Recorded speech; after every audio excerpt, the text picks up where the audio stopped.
presentation of Fox Sports. We are Baltimore. We are Ohio.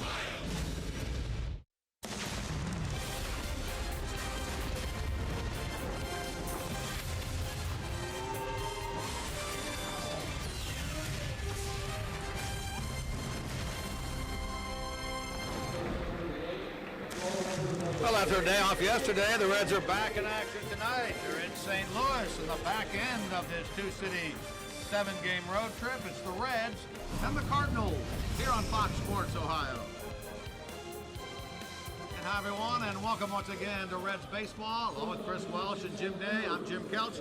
Tonight, game one of a three-game series, Chris, the Reds and the St. Louis Cardinals on, yes, Bow Tie Tuesday. Well, as we start this series, you kind of take a look at what may be key points for these two clubs. One for the Reds, they played pretty well against the Central Division, and on the Cardinals side of things, they are only 2 games back. Well, the Cardinals are really beginning to get it together. They begin to feel that they can be a contender. I don't think they're any longer intimidated by the Chicago Cubs. You know, they've just won 3 in a row against Pittsburgh over the weekend. By the way, the Cubs just lost 3 in a row. So the Reds have something to do with this. You see that 15 of the 18 remaining games they have are against division foes, and finally this is the year in which the Reds have played good baseball against the Cardinals. Yeah, this could be the first time since 2011 that they actually win the season series. Now, pretty good pitching matchup. Robert Stevenson on the mound for the Reds. This guy's been pitching well. Well, ever since he began to get his feel of his slider, it has really turned around for Stevenson. He's throwing a lot of change-ups, he's throwing a lot of sliders, and he's mixing in a fastball. His fastball only about 50% of the time. But he shows you, with that arm speed that he has, he can really get some good rotation on a breaking ball, some good downward drop. And I think when the Cardinals see him tonight, this is going to be a completely different Robert Stevenson than they saw earlier in the year. Well, the Cardinals will counter with Lance Lynn. This guy has been really one of the best pitchers in baseball since. Well, in years past, Lance Lynn was always the guy that pitched on the right day. The Cardinals would get him a ton of runs, but not so much this year, especially lately. But since the All-Star break, in 11 starts, he's only got 4 decisions, but look at the earned run average. I mean, he is as good as what the Cardinals have to offer. That's why they flip-flop their rotation to have Lance Lynn pitch tonight, and then again on Sunday when they go to Wrigley Field. All right, that's the matchup tonight. Robert Stevenson against Lance Lynn. Game 1 of the series, the Reds and the St. Louis Cardinals. We'll take a break. When we come back, we'll go to the studio. They'll talk about a little bit of bird hunting. Who? Joey Votto and the great work he does against St. Louis.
the series. Reds and Cardinals, a little Central Division rivalry baseball coming up on Fox Sports Ohio. The Reds are coming off of a trip to New York City. On Sunday, they beat the Mets, and it was rookie Sal Romano making another start for the Reds. And he went 5 innings, had to battle through some tough times, but overall pitched fairly decently.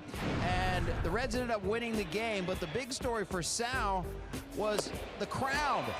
Not only were there about 200 people from Southington, Connecticut, friends and family, but his dad, for the first time, was able to see him pitch live on a major league mound. There is mom and dad right there, and I went into the stands and actually got to talk to Pops. Just all those days out in the backyard and all the ball fields. He's got all his friends here and family. We waited for this for about, at least 5 years going through the minors. We figured the whole town would come when he pitched the Mets if he made it, and he did, and here we are. It's unbelievable. Great day. He's got such a support system with his family and his friends. We got Southington, our town. There's got to be 200 people here from Southington that all took the trip, so we're excited. I got kids' parents that I gave lessons to, and all those guys that, that I try to help out in the off season, and just I feel like it's a lot of the little league teams. They were there too, and just coaches and my just family, everybody. There's literally anyone that I could think of made the trip down to that game, and I'm very appreciative of that. What was it like talking to Dad afterward? Just gave him a big hug, and then we waited for that moment for since I was a little kid, and it was very special, and I'll always remember it. Very, very special moment. And coming up this weekend when Sal goes back to the Hill against the Pirates, we'll have much more on his dad's first time seeing him on a Major League mound. That coming up on Reds Live, the pregame edition. The business at hand tonight, though, is the first pitch, Reds and Cardinals. Robert Stevenson goes to the Hill. Jim Kelch and Chris Welsh are next.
Time in 2017, it's the Reds and the Cardinals, first of a 3-game series.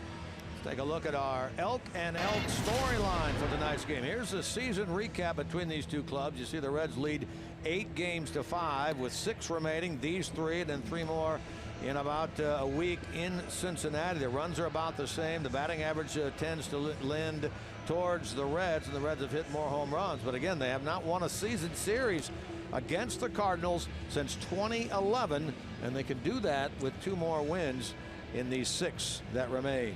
Let's take a look now at the Reds lineup for tonight's game, brought to you by Menards. It's Jesse Winker activated from the DL, and back in the lineup tonight to lead it off. Then Cozart and Votto. Jeanette, Suarez, and Schebler in the middle. Duvall, Stewart, Turner catching tonight with Robert Stevenson on the mound. And here's who they'll face. This is the 30-year-old right-hander Lance Lynn. Well, they call him Big Lance around St. Louis because he is exactly that, 6 feet 5 inches tall, and he's been pitching like he's maybe 8 feet 5 inches tall lately. They haven't gotten him a lot of wins personally, but he has kept them in ball game after ball game, having recently pitched 2 games on their West Coast trip, 14 innings, 1 run allowed.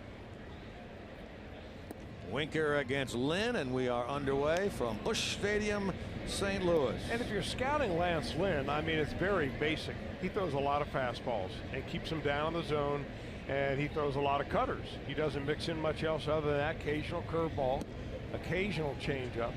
But most of the pitches you're going to see from him are fastball variety that he just moves around the zone a little bit. He's making his 4th start against the Reds this year. He's 2-0 against them with a 1.59 ERA.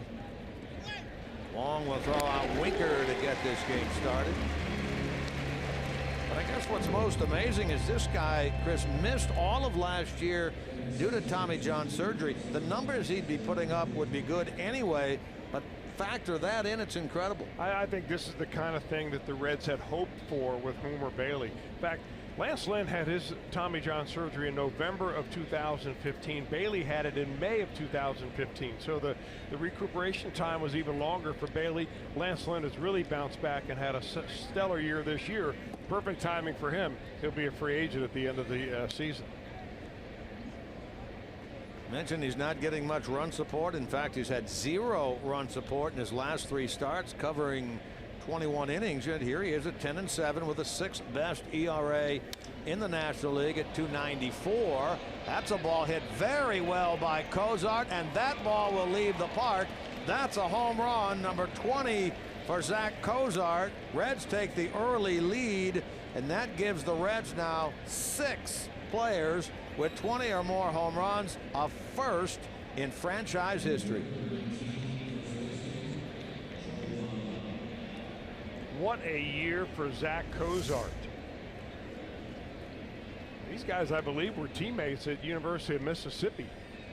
And one Ole Miss Rebel takes the other one deep right here as he gets a fastball up, and Cozart sends it over the Reds bullpen and out of here. That's the one number, when you look at Lance Lynn's numbers this year, the one number that is high. That's his 25th given up. Yeah, that is, and that could be a little misleading, because if you really start looking at it game by game, the majority of the home runs that Lance Lynn gave up were in the first half of the year. Since August, he's been very stingy. Maybe the Reds can change that tonight. Well, to your point, he gave up 20 home runs before the break, only 5 now after the break. But Cozart's 20th. He keeps building on a new career high, has given the Reds the early lead here in St. Louis.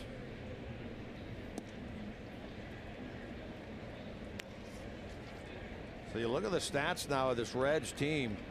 31 home runs for Duvall, 34 for Votto, 26 for Schebler, 26 for Suarez, 24 for Jeanette, and now 20 for Zach Cozart. Here's what we're talking about. First time in team history, 6 players 20 or more.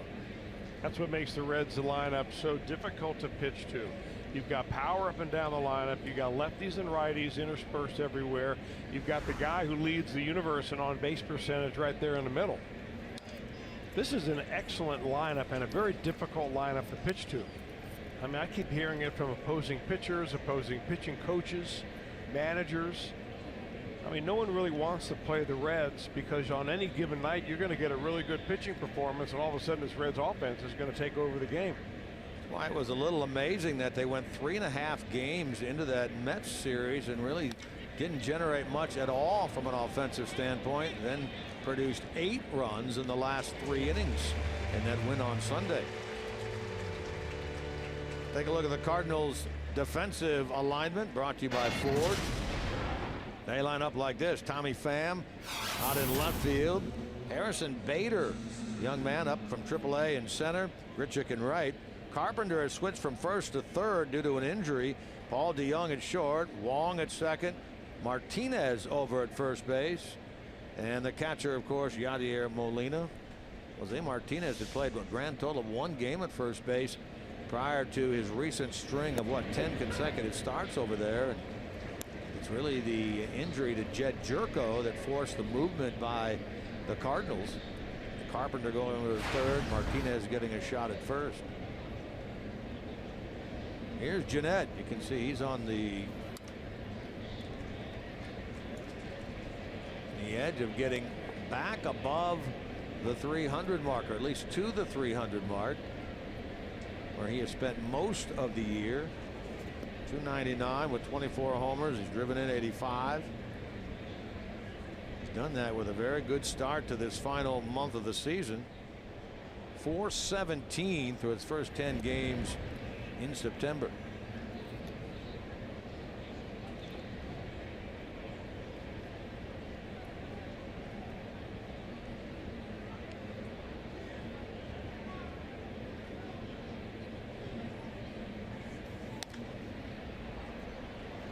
Behind third. Carpenter makes the play to retire the side, but Zach Cozart's 20th of the year has given the Reds the early lead here in the first.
Reds the early lead here in the first inning at Busch Stadium. Cardinals coming up now. Take a look at their lineup. As always, of course, Matt Carpenter at the top. Lineup brought to you by Menards. It'll be Carpenter, then Tommy Pham, then Paul DeJong. In the middle, Jose Martinez, Yadier Molina, and Colton Wong. And there's the rookie Harrison Bader batting 7th, Randall Grichuk 8th, and the pitcher Lance Lynn batting 9th. On the mound is Robert Stevenson of the Reds. Well, Robert Stevenson has shown all of a sudden his ability to throw a breaking ball over the plate. It's turned his whole world around from a pitching standpoint. He's been competitive in just about every game he's recently pitched in. A couple of those games he's been dominating. He has a record of 4-4, 5.15 ERA, and he has won each of his last 4 starts. And the Reds have won each of his last 5, dating all the way back to the early days of August. Career-wise, he appears for the 3rd time against St. Louis. 1 start against them, and that was back in 2016. Suffered the loss in a 12-5 loss here in St. Louis. Control has never been his calling card, but keep in mind that Stevenson is only 24 years old, so you can't learn everything at one time. Right now he's trying to survive at the major leagues. He's walked 12 batters in his last 3 games, but he's got the raw stuff to pitch himself out of those troubled innings. Well, it'll be interesting then to see tonight, how he goes about this team, the teams that he has been facing. He faced Atlanta in Atlanta. He faced Pittsburgh. He faced the Mets. Milwaukee was in there too. But this is a team right in the thick of things. Yeah, and they're seeing every pitch as a playoff pitch, and it's a little different deal when you're facing a team like that. I mean, their entire team and their dugout is up on the rail watching. The Reds dugout is sitting back on the chairs in there. And that's the difference between playing out the string in September, like the Reds have done the last 4 years, or being right in the thick of things when you're St. Louis Cardinals. You're hanging on every pitch. Funny, when the Cardinals came into Cincinnati early August or so, some of their people were saying, well, it looks like we're playing out the string. And boy, have they gotten hot. Now here they are, sitting just 2 games behind the Cubs in the National League Central, 3.5 behind Colorado for the number 2 wild card spot. Robert may have thought he had a strikeout looking right here.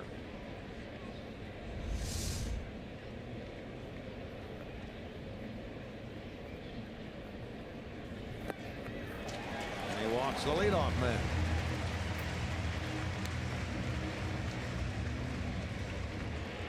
Take a look at the Reds' defensive setup, brought to you by your Ford dealers. Brian Price's club tonight lines up like this. Duvall out in left. Schebler gets the start in center. Jesse Winker back and active off the DL, gets the start in right. Suarez, Cozart, Jeanette, and Votto third to first across the infield. Stevenson and Stuart Turner make up the battery tonight for the Redlegs. Here's the hot-hitting Tommy Pham.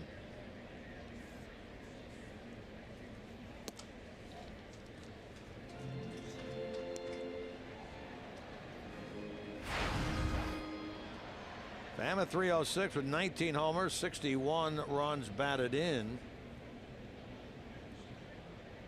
Having a breakout year really this year for a guy who started and spent the first month of the season at AAA.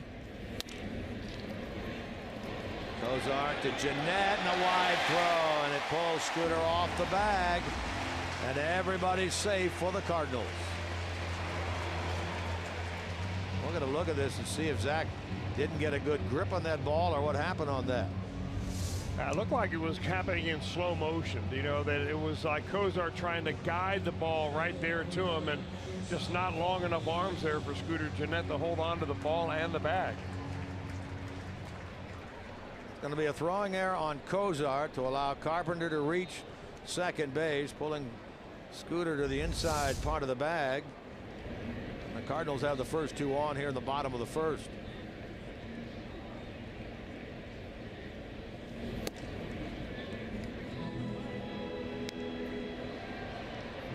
Tenth error of the year for Cozart on the Reds team that has been really for the last 2 or 3 years one of the top defensive teams in baseball.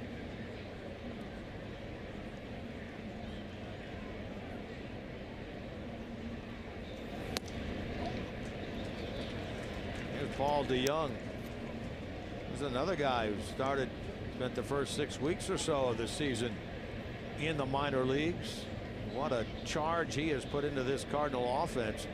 First filling in for Wong at second base, and then ultimately taking over the shortstop job from Aledmus Diaz, who has spent the bulk of the year in the minor leagues. You got to remember that those players that have spent the bulk of their careers in the minor leagues don't know what it's like to play in the month of September in a pennant race. DeJong is a perfect example of that. A guy that has started every game since August the 3rd, and he was on fire for a while, but he's not hitting anywhere near what he once was, even as little as 2 weeks ago. They're wondering if maybe he's getting a little worn out, blown away in that at bat. Chased a bad ball low and outside from Stevenson. DeYoung fans. Now Stevenson trying to do the best he can right here to maybe pick up some of his infielders behind him. An error behind him puts an extra runner on base, and he takes care of that with a strikeout. Here's Jose Martinez. This guy's story is an interesting one in that he spent a long time in the minor leagues. Some of that in the White Sox organization, but with the injury to Jed Jerko, the bat that he was swinging first at Memphis and now up here, they have found a spot for him in the lineup. And that spot was at first base, a position he'd really never played before the last couple of weeks. Makes his 10th straight start at first base for the Cardinals here tonight. Look what he's done in the month.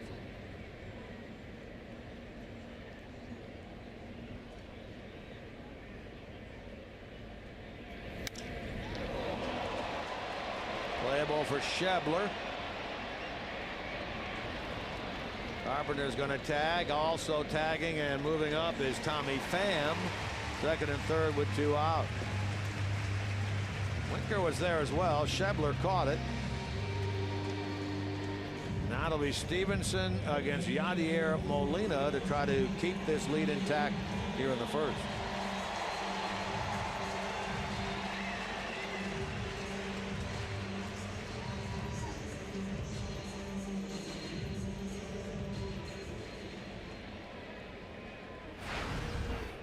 Here's the longtime Cardinal catcher, Yadier Molina, hitting .280 with 17 homers, 72 runs batted in, having a very good second half.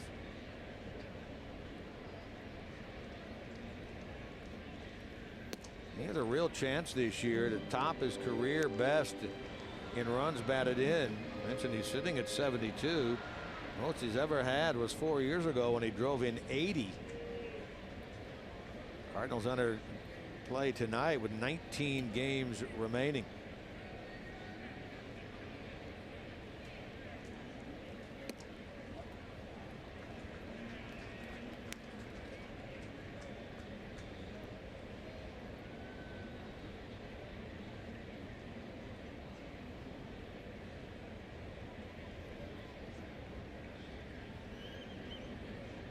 Carpenter at third, Pham out at second base.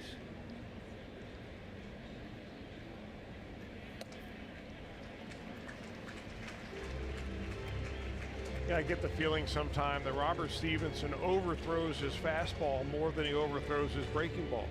Normally when you throw a breaking ball and you bounce it in the dirt, you're trying to spin it too hard. You're trying to put the best one you have together.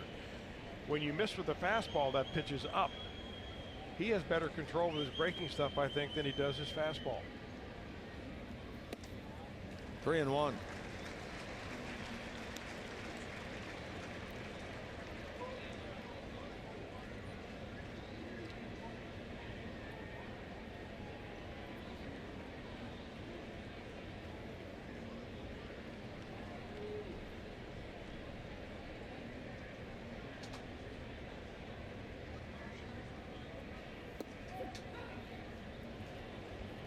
Caught that one on the inside corner, and now a full count. Stevenson working tonight with Stuart Turner behind the plate. Carpenter, there's Pham. Only the second time in terms of the starts that Stevenson has made that Turner's been back there. And now the two of them will want to talk about it. Only other time that he started when Stevenson was on the mound talking about Stuart Turner was the game against the Mets at home, 31st of August. That was a 7-2 Reds win. The game that Stevenson went 6, allowed 2 runs.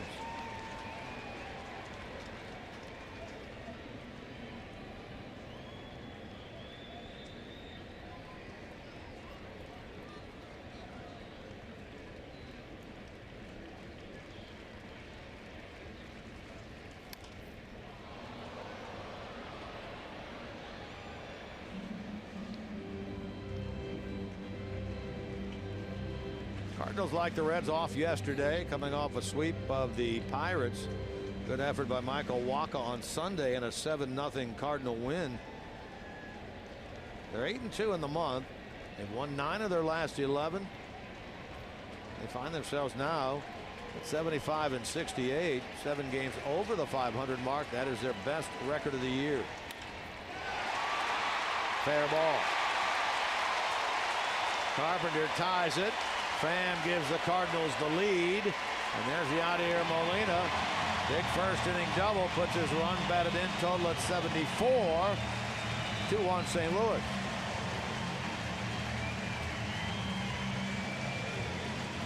Yadier Molina is the kind of hitter that this time of year, with runners in scoring position, he wants to be the man, and he gets a breaking pitch upstairs, second pitch in a row that he threw an off-speed pitch right up around the letters, and Molina was there to greet it down the left field line.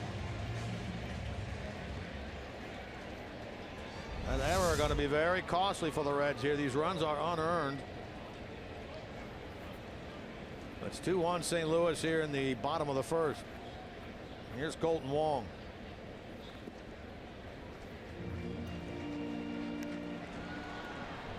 The biggest difference for me with Robert Stevenson from the first part of the year until now, as he's gotten more and more starts, is his usage of the breaking pitch.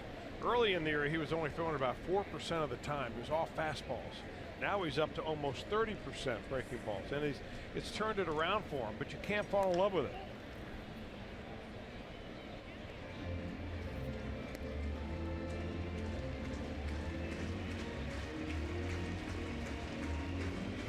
Reds get a run in the first on the home run by Cozart, number 20. Cardinals get a 2-run double here in the bottom of the inning by Molina that scores Carpenter and Pham. Throwing error by Cozart kept the door open in this inning, and the Cardinals took advantage.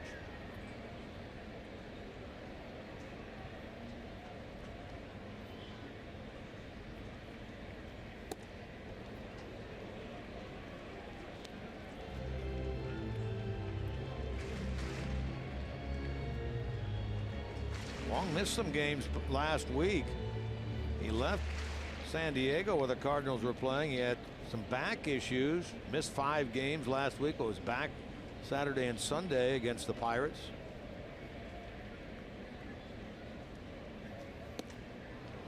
Got him to retire the side, but the 2-run double by Molina has given the Cardinals the lead after 1.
Chevy.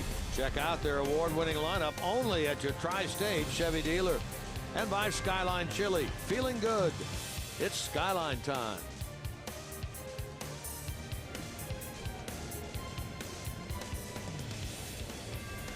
Two-1 Cardinals after 1.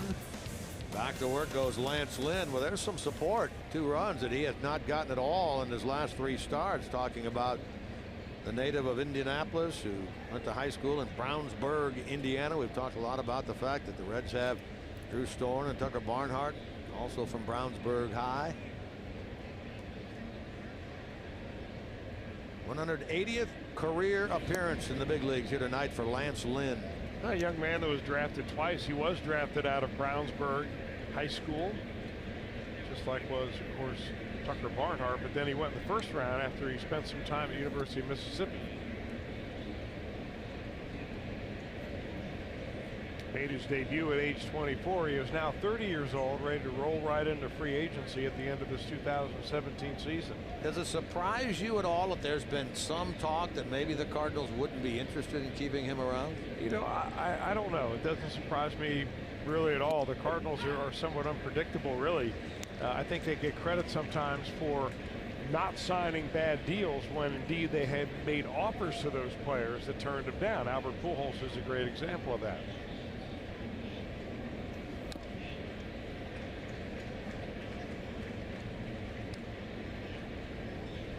Mike Matheny, their manager, he missed the playoffs last year. It's the first time since he's been the skipper here that has happened. They finished above the 500 mark, but out of the running for the postseason, trying to get back this year. Of course, now with Mike Leake having been traded away, that could open the gate for Lynn to return here. We're going to see a couple of their big-time pitching prospects the next couple of nights. Jack Flaherty and Luke Weaver. Suarez takes strike 3 to get the second started. Here's Scott Schebler. Here's a guy now that has had some decent success. 3 hits and 4 at bats, including a couple of home runs. Remember that one, April the 28th. June the 7th for that second one against Lance Lynn. See what he can do here tonight, because this guy's really been struggling offensively. Schebler at 234. Coming into tonight's game, so far this month, hitting only 167.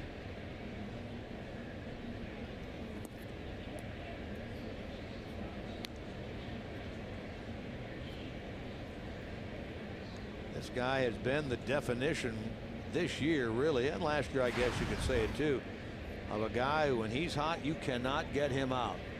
When he's cool, you can do anything to get him out. Ball going to be caught by Pham in left. Schebler is the second out of the inning.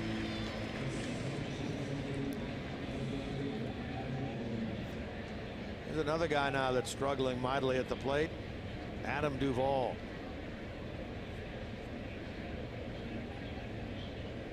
Adam hitting only 188 in the month, only 202 since the break. Overall at 249.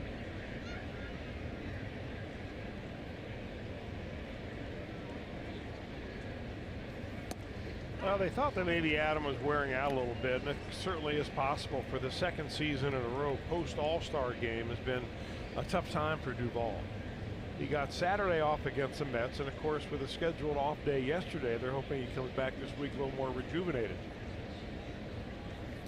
Interesting when you compare his numbers from a year ago to the numbers that he has put up this year.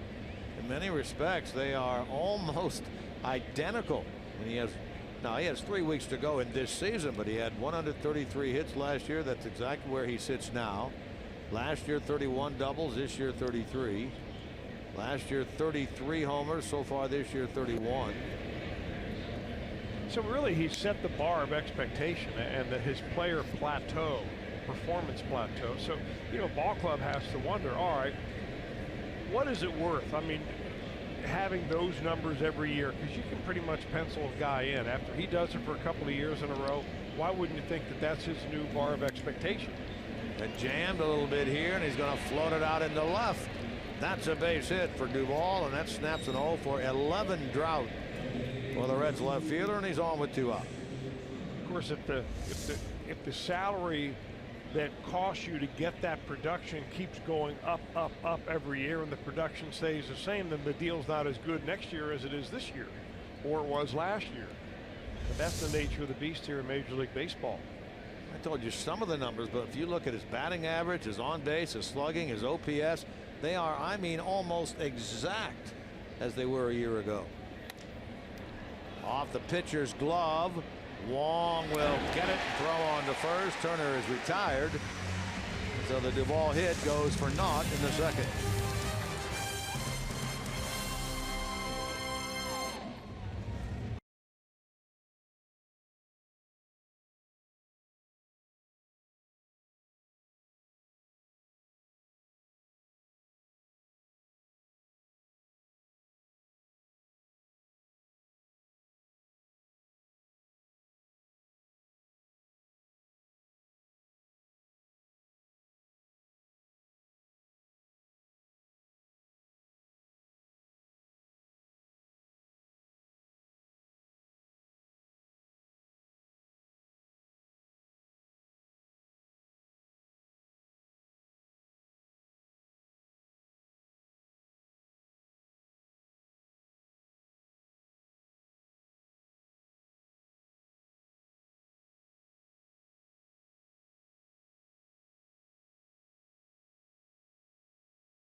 Good offer to come out to Great American Ballpark this weekend. Simply log on to Reds.com/FSOhio right now. Purchase view level tickets for any game this weekend against the Pirates for only $10. Purchase now, as this offer is only available through the end of tonight's Reds Live post-game show. You can log on to Reds.com/FSOhio right now. Purchase view level tickets for any game this weekend against the Pirates for only $10. Quite a deal. 2-1 Cardinals, bottom of the second. Stevenson back to work. He'll get the bottom three in the Cardinal order, starting with 23-year-old outfielder Harrison Bader. B-A-D-E-R.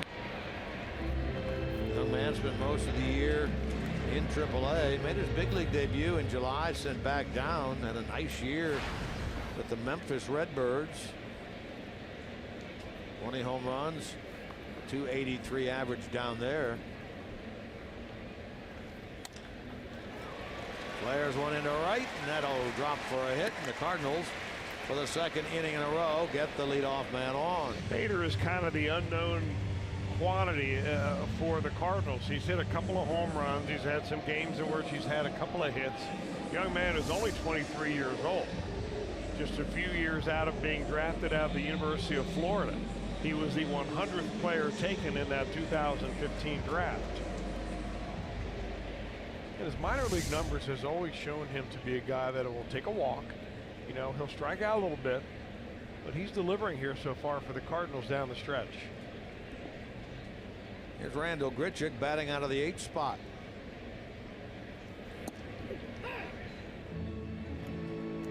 This is the dangerous number 8 hitter. He's a good fastball hitter. You can get him out with good sliders down and away.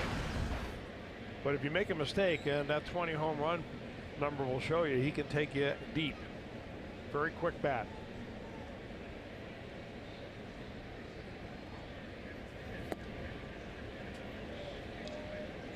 Stevenson gets ahead, 2 strikes.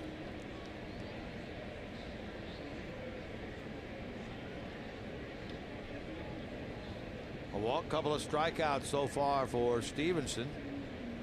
The pitcher Lance Lynn on deck.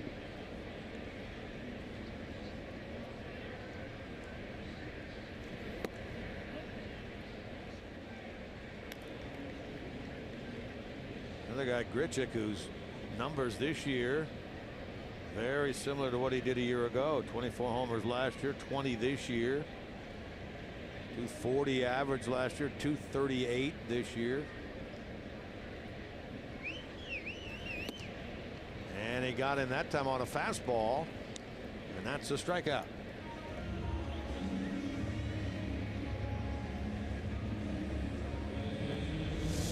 Three of them now for Robert Stevenson. He'll pile up the strikeouts. I mean, his raw stuff is really good. Grichuk ultra aggressive and just chases the pitch up in his eyes.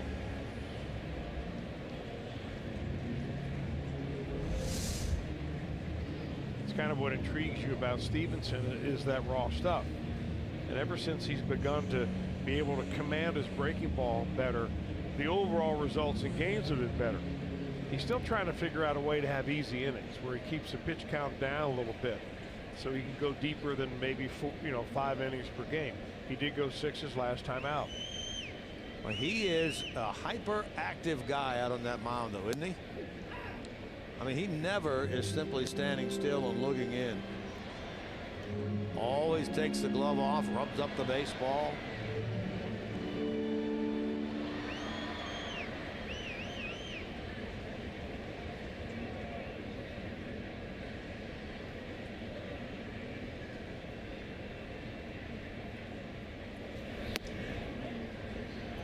This is something new here for Lance Lynn.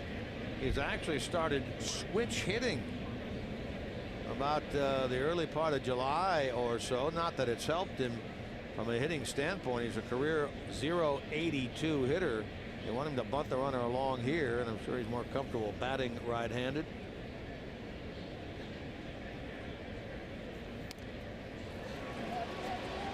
Play is to first. Jeanette takes the throw from Stevenson, so Lynn executes the sacrifice. 2 out. Now, he talked about the increased use of Robert Stephenson's off-speed stuff. Let's call the slider his off-speed stuff, his changeup his off-speed stuff. But, you know, since August 1st, you see the batting average is up here.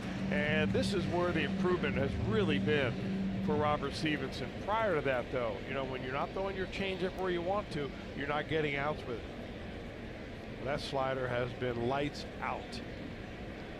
Great graphic right there to show what's going on. It was Clint Hurdle that said after his team saw Stephenson in a game, I don't know, about 4 starts ago, said we haven't seen a slider like that all year long.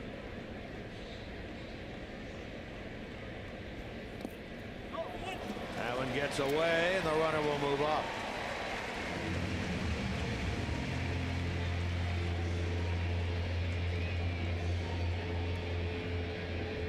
One of these breaking balls that are down in the dirt, you know, you try to get your body in front of him, and as Turner does. I mean, his whole body's there, and he's a big body guy, but the ball came up and first hit the heel of his glove and spun off.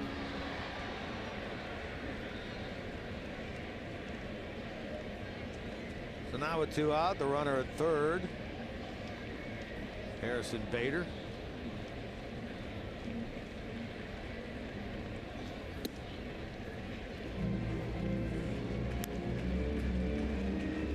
One thing about Matt Carpenter, this guy, he certainly is this side of Joey Votto as far as understanding the strike zone, but he is one of the best in the league. If you just erase Votto from the conversation, you put all the mere mortals together, this guy's the top of that list.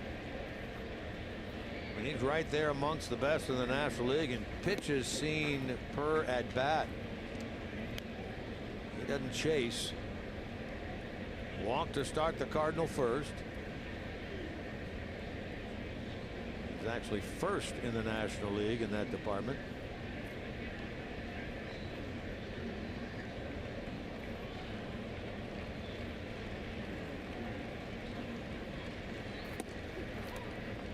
There's the changeup.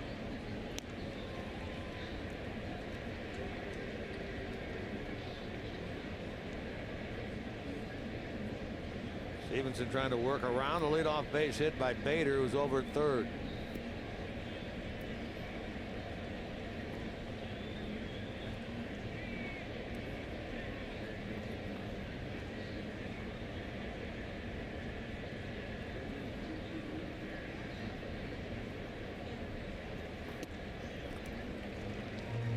Cardinals keeping an eye on the scoreboard tonight. 4th inning in Milwaukee. The Brewers lead the Pirates 5-2. 2nd inning in Chicago. No score yet. Mets and Cubs. Cubs lead the Cardinals by 2. The Brewers by 2.5. But the Cubs have lost 3 in a row.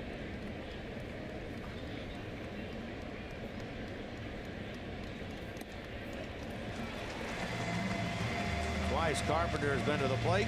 Twice Stevenson has walked him.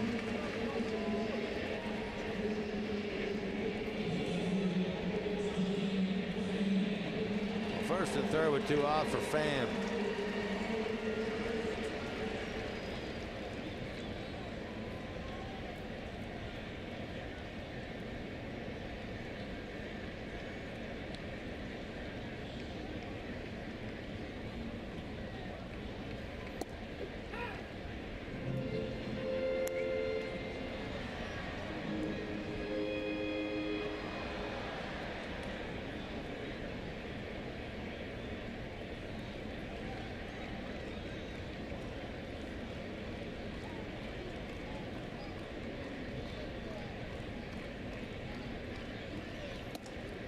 Well, if you're like me, you're probably asking the question, who is Tommy Pham and where did he come from? I mean, all of a sudden he bounces on the scene. He's now 29 years old. He was originally drafted by the Cardinals 2006 in the 16th round out of a high school in Las Vegas, Nevada, and worked his way right through this system. It just took him a long time to do it. Hit hard toward right center. That will get down. Bader scores. Here comes Carpenter to the plate. He will score. 4-1 Cardinals. 2 more on the board here in the second for St. Louis.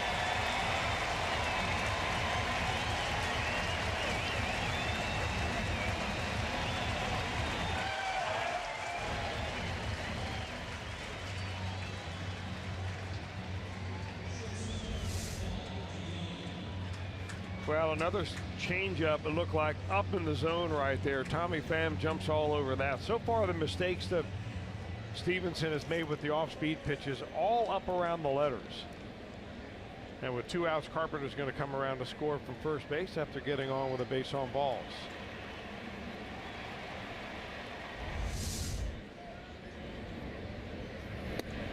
Where the Cardinals, all their runs tonight have come with 2 outs.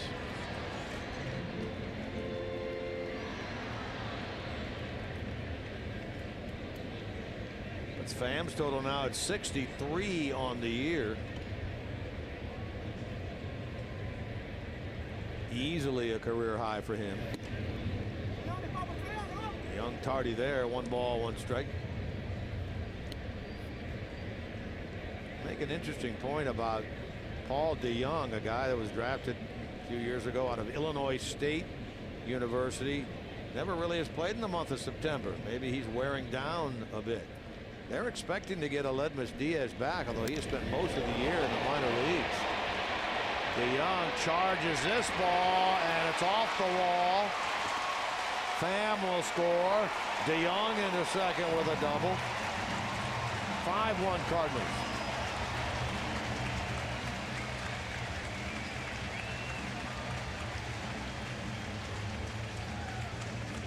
Well, for some reason, DeYoung always hits the Reds, even if he's in somewhat of a slump right now, and he is. Reds pitching usually gets him out of that. Boy, that one's right down Broadway with not a whole lot on it.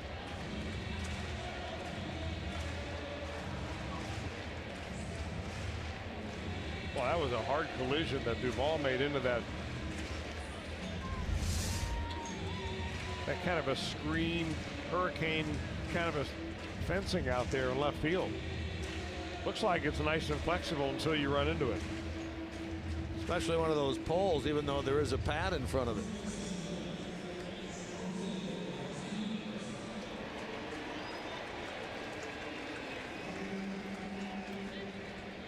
Three big run scoring doubles in this game. One by Molina, one by Pham, one by DeYoung. Here's Jose Martinez, who flied out his first time.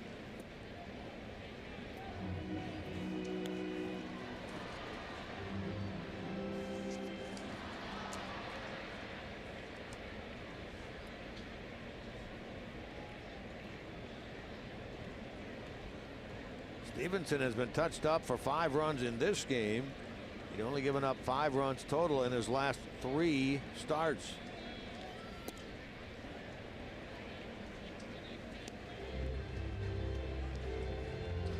You know, the difference between a young pitcher having a clunker of a game and an experienced pitcher having a clunker of a game is just damage control. And sometimes these innings can get away from a young guy like Stevenson, still in his early 20s, whereas an older pitcher, you know, you're thinking about, hey, we're going to limit the damage right here, get out of this inning with just 2 runs.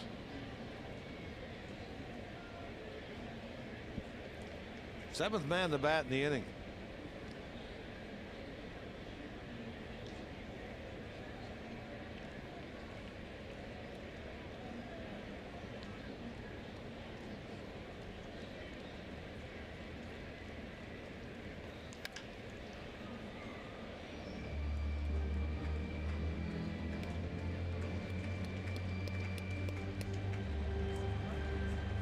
Alejandro Chacin now throwing in the Reds bullpen. Let me correct something I said. I said Tommy Pham had a double. He actually had a triple at 2 RBIs, which he drove home earlier this inning.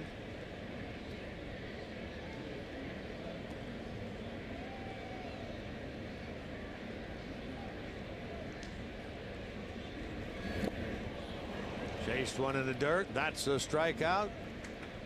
And that ends the inning, but a successful second for the Cardinals. They put 3 more up.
One of Pete Rose's records goes by the wayside. Jacoby Ellsbury reached on base on a catcher's interference for the 30th time in his career yesterday. And Nolan Arenado, first third baseman in Major League Baseball history to have 123 or more RBIs in 3 straight seasons. Not only does he swing the bat, he's the best defensive third baseman in the game as well. 30 times he's reached on catcher's interference. What's he do? Instead of striding forward, he steps back? Well, I've actually looked at a couple of those from Ellsbury, and it doesn't look like he changes his swing much, but he takes advantage of any catchers that may just reach that glove out a little bit too far. I'm not saying that he never does it intentionally, but he probably scouts catchers the way that pitchers scout hitters.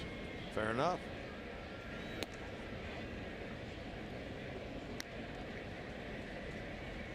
Stevenson leads off here in the 3rd. Cardinals have a little hole. Rather, the Reds have a little hole to dig out of, trailing 5-1. Winker next, and Cozart representing the top of the Reds order. 1 hit this year for Stevenson. That came in that 17-inning game out in San Francisco.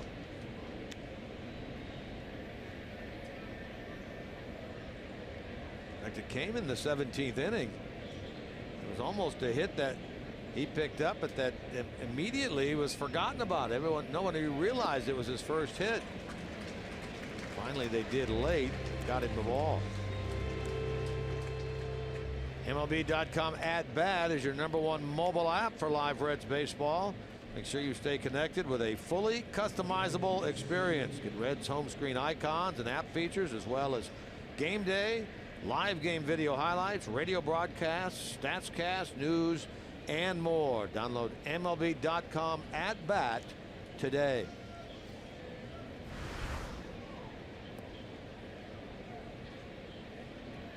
Here's Winker. This is not a totally unfamiliar spot for Winker. He's led off this year prior to tonight for the Reds. He led off a lot in the minor leagues. I actually talked to him about it. He said he doesn't mind the leadoff spot at all.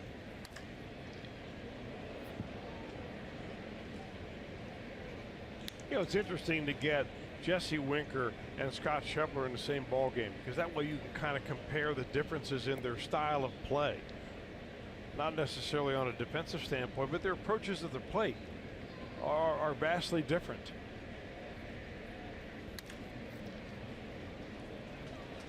DeYoung cuts that ball off. Well, compare and contrast a little bit. What do you like about one and like about the other? Well, I think the Winker's a guy that gives you a much more difficult at bat, in as much as he's going to take more pitches, make you throw strikes. He's going to hit the ball the other way, put the ball in play probably a little bit more than Schebler. Schebler, on the other hand, is a faster runner. He has more power overall. And what you said earlier, when he gets hot, we've seen what damage he can do to anybody out there.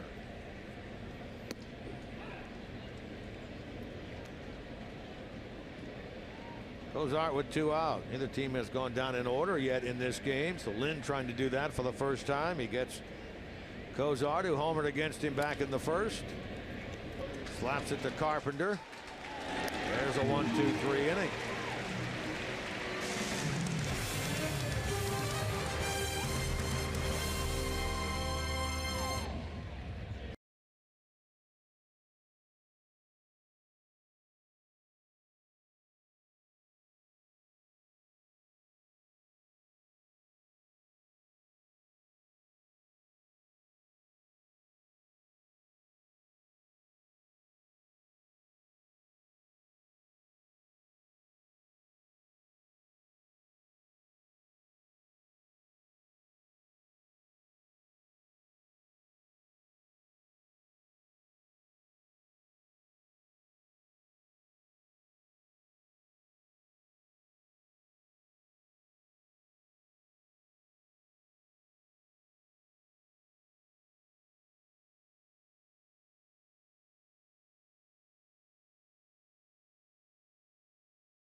Disaster relief immediately.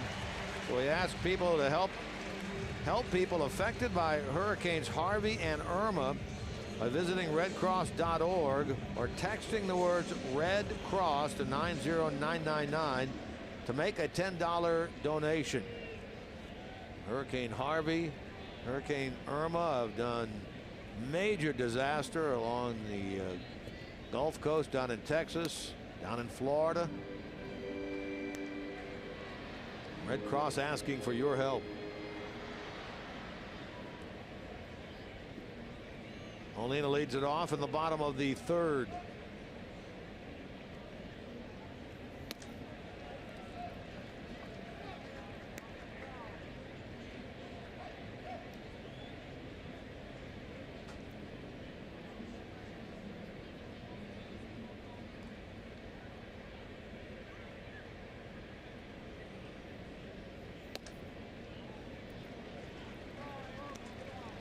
This is where you have to be your own pitching coach. You go out there and you throw 2 balls, no strikes, and then now you've worked the count to 3-0. You've got to kind of go through a checklist in your mind. All right, what are those things that Mac Jenkins and I've been working on in the bullpen to kind of keep things together in my delivery?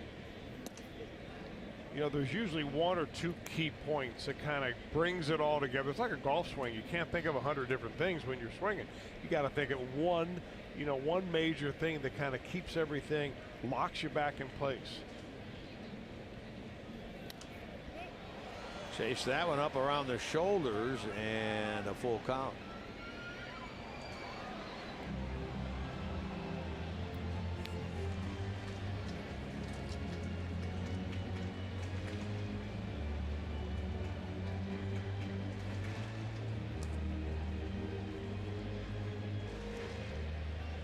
Interesting, Molina drove those 2 runs in the first inning. He had only 2 runs batted in against Reds pitching this year in 13 games, and he doubled that total with that 2-base hit in the first.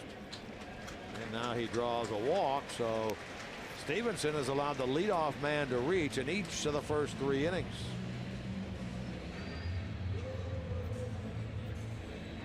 A walking inning thus far. Now here's Colton Wong.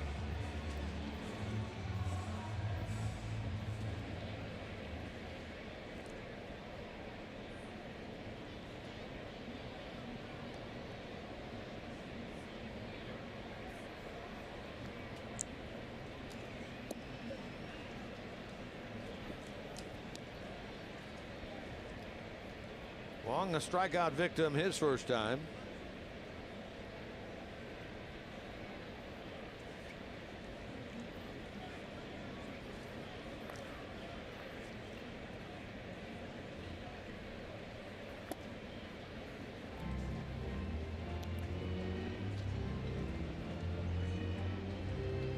Came into this game at 300, but so far in September under 200.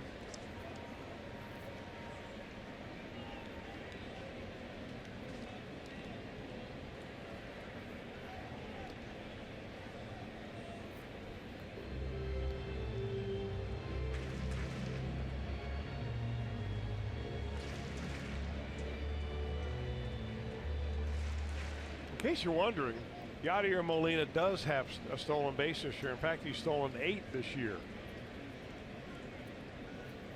Sneak attack variety, of course. Oh boy, that's a late cut by Wong, and he gets the benefit of that right over the third base bag, and he's going to slide into second with a double. They were playing him to go the other way. Pardon me, playing him to pull. He went the other way.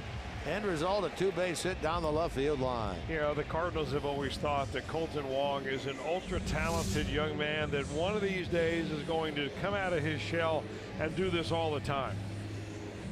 He can run. He's got a good arm. He makes contact.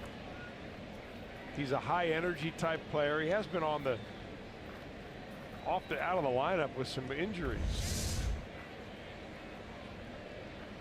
That's a pretty good bit of hitting right there. Yeah, I mentioned earlier he had some back issues on the series out in San Diego. They sent him home. He missed 5 games last week. did play this weekend against the Pirates.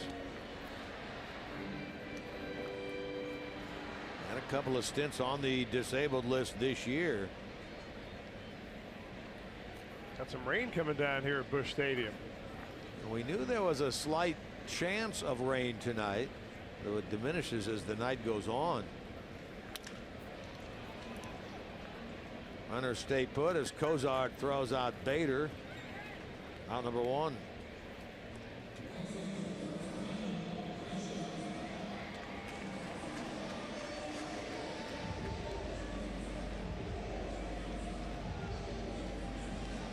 Grichuk struck out last time. Came up in the second inning with a runner on base. He took a first pitch fastball, then it ended up chasing a couple of sliders down in the dirt before Stevenson put him away. First pitch right here is an important one for Stevenson. He may not want to throw that get ahead fastball.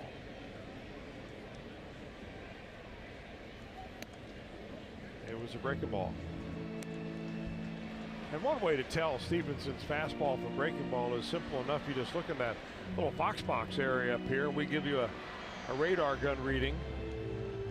And if it's in the 80s, it's a breaking ball. If it's in the 90s, it's a fastball. Alejandro Chacin, who was up last inning, is up again this inning.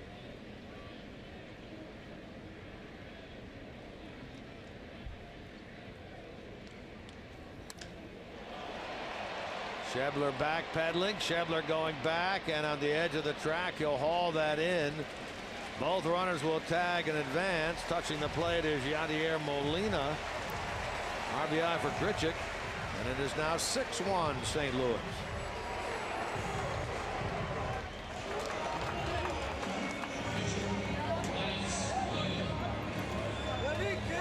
Now this is the kind of last couple of weeks it's been for the Cardinals. Every time they get an opportunity to put a run on the board, they end up finding a way to do it.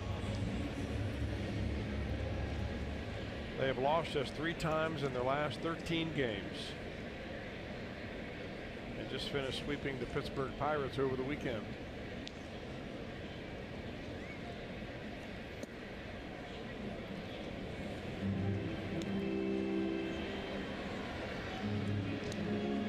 Showing that Reds bullpen earlier with Chacin throwing.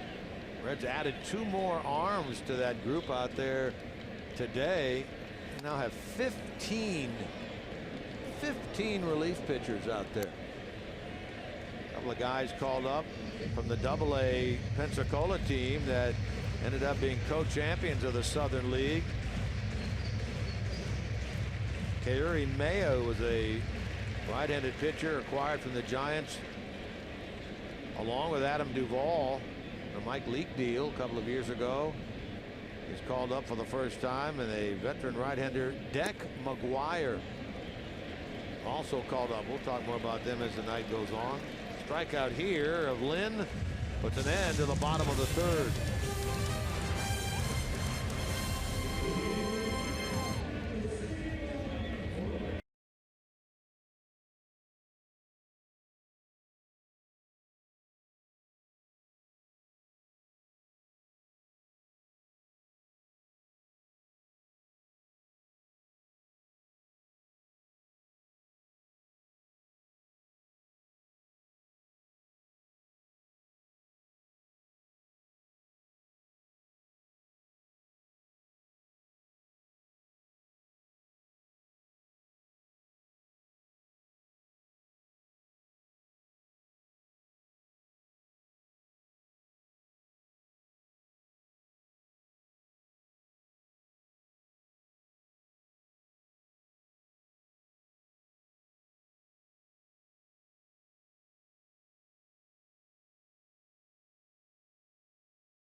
Stadium, where light rain falls in game 1 of this 3-game set. The Reds announced their 2018 schedule today, and get used to it with the new collective bargaining agreement in place next year. There's extra off days built into the season. That means they've got to start the season earlier. So opening day in Cincinnati will actually be on Thursday, March 29th. It'll be against the Washington Nationals, and next year it's National League Central versus American League Central. So you look at the teams they'll face, those two Indian series. Normally it's a 2-game set at each organization's ballpark, but those will be 3-game sets next year. We'll also see the Kansas City, Detroit, White Sox, and first trip to Target Field in Minnesota. 2018 schedule. You can find it online in its full detail. I don't know how long they've been doing that. Thank you, Jim, by the way. 3 or 4 years now, maybe a little bit longer, where they've actually released the schedule in the middle of September. You can kind of get a sneak preview of the following year. I think it helps you sell some tickets, you know, if you know that you're on the fence, whether you're going to, maybe go out and get some season tickets next year. You see who the interleague teams are and where you're going to be, and maybe you're going to plan a vacation following your favorite team around a little bit. If you've never been to Target Field in Minnesota, next year might be a good time to go up there and do it with the Reds in town. A lot of people usually look at the holidays and see where the team is going to be. Memorial Day weekend, the Reds will be on the road in Colorado. 4th of July, they'll be actually home on the 4th and then gone that weekend. 4th falls on a Wednesday next year. Labor Day weekend right here in St. Louis. They'll close the year next year at home again, this year on the road. Close it out next year with 2 games against Kansas City, then an off day, and then a weekend against the Pirates. Will close things out on September the 30th. As Jim mentioned, you can check it out online at Reds.com. Always good to take a look at the schedule. Times aren't on it. Times will be released a little bit later on. So the Nationals, first 3 games of the year. Unless things change drastically, you'll see Max Scherzer, Gio Gonzalez, Steven Strasburg, who right now sit 2, 3, and 4 atop the ERA leaderboard, trailing only Clayton Kershaw on that. And the reason I bring that up is because, for those people who think that maybe earned run average is an antiquated stat, the Nationals have 3 in the top 10. And there, you know where they are. They've already clinched their division. The Cardinals have 2 in the top 10, Lance Lynn being one of them.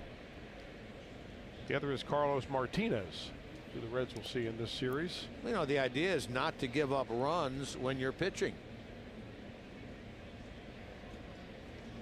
Carlos Martinez, remember earlier this year his hair was had a white tint to it. Now it has a purple tint to it. Is that frosted? Is that what you'd call that? I think Tom Brenneman would look good with that. That same look right there. A little bit of frost down there at the bottom. Speaking of, we want to wish a big happy birthday to my oftentimes play-by-play partner, taking the week off here in St. Louis so he can be at home, celebrate his birthday with Polly and the kids. So happy birthday, Tom. We miss you up here in St. Louis. Everybody's asking about you. Indeed. Happy birthday, Tom. A West Coast trip last weekend for football. Another one coming up this weekend. Playable for Carpenter, and the third baseman handles that. So Jeanette is retired.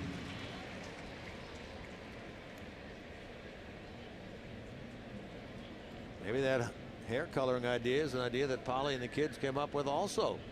Maybe they're thinking about it, maybe they're talking to him about it. Dad, what do you think?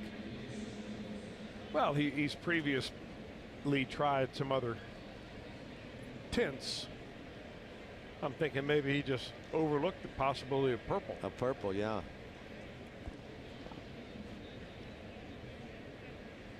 Hey, if he did it, I'd do it. In fact, you did it. I'm talking about purple. Oh, I thought you were talking about the other colors. No, mine's going actually to blue and then purple. Is it? Yeah. Yeah, naturally. Because you want to be called an old blue hair. Not far away. You want to be in the Kroger parking lot or wherever you might be, and somebody holler at you, "Get out of the way, you old blue hair." Oh, they're already yelling at me. At least I could, other than "Hey, you."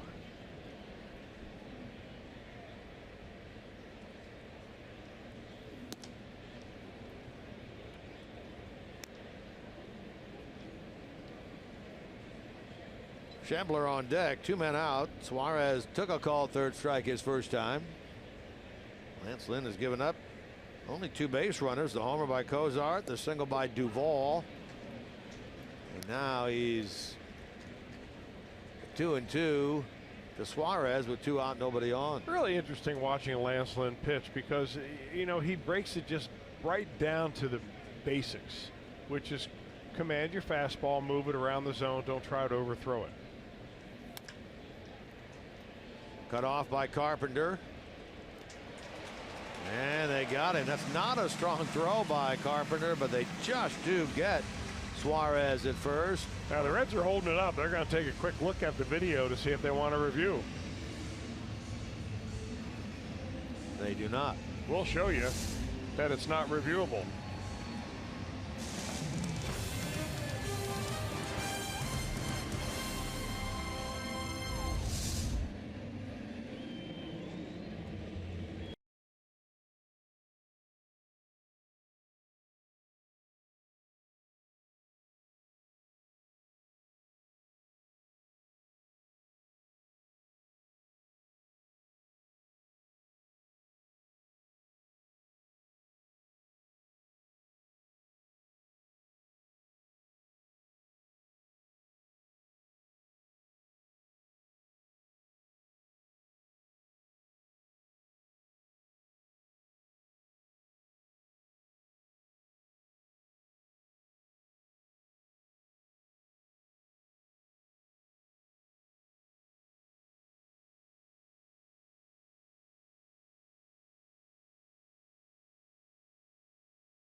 Hamilton impression and a runner on the bases coming up on Sunday.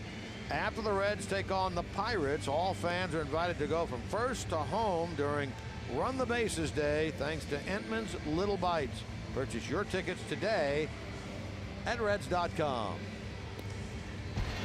How about the Cleveland Indians trying to tie a Major League record with 20 consecutive wins, and they are tonight leading in the 7th 2-0. They have 19 consecutive wins. The A's of 2002, 20 in a row. That's the American League record.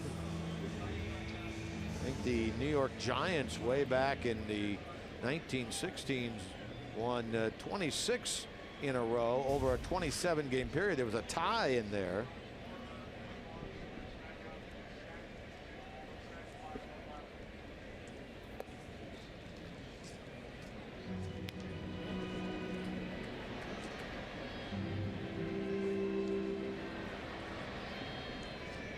Talk about teams that are playing well, they may never lose again. Well, now that's, when you say that about the Indians, it may be true.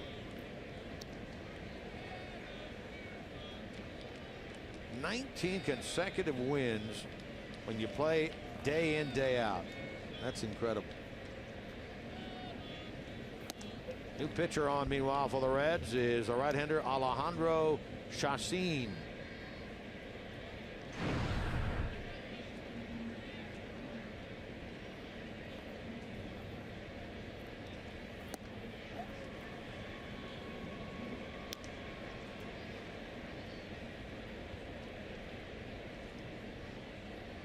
'24-year-old out of Venezuela. Carpenter. There's the 18th pitch he has seen tonight. Has not put a ball in play, and he's walked 3 times. That's what you were talking about earlier.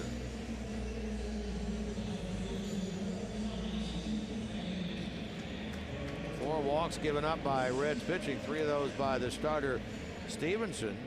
Carpenter is second in the league in walks. He's pushing 100 now. He's at 97. Votto leads with 120. On for the 3rd time tonight. Each of the 4 innings now, the Cardinals have had the leadoff man on. Most walks since August 1st. Votto at the top, Carpenter second.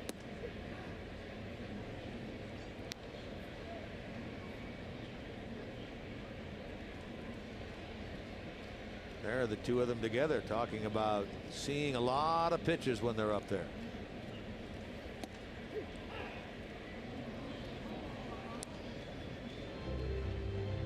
Tommy Pham, 2-run triple back in the second.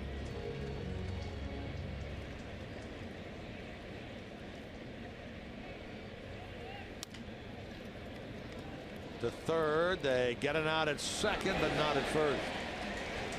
Too slowly hit to get a double play. Even with Suarez, who can get it and get rid of it in a hurry. First out of the inning. Alejandro Chacin, 44 games this year at AAA Louisville with a 2.60 ERA on the heels of a 2016 season at AA where he had a 1.78. Average a little bit over a strikeout an inning.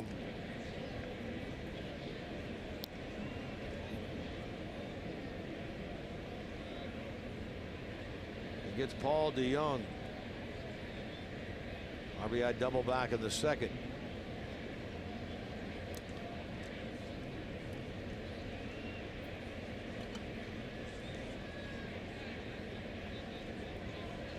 When you look at National League rookies from an offensive standpoint, DeJong is certainly right up there among the top. Jose Martinez, this Cardinal team, leads in average.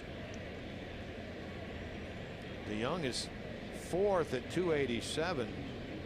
Cody Bellinger is down the list in terms of average at 267, but tops in homers, tops in runs batted in, tops in runs scored, tops in total bases. Josh Bell of the Pirates is another one that's had a very good year in terms of homers and RBIs. And then there's DeJong, who really spent the first 5 or 6 weeks of the season in the minor leagues, who now has 21 homers, 55 RBIs, and is top 5 in batting average.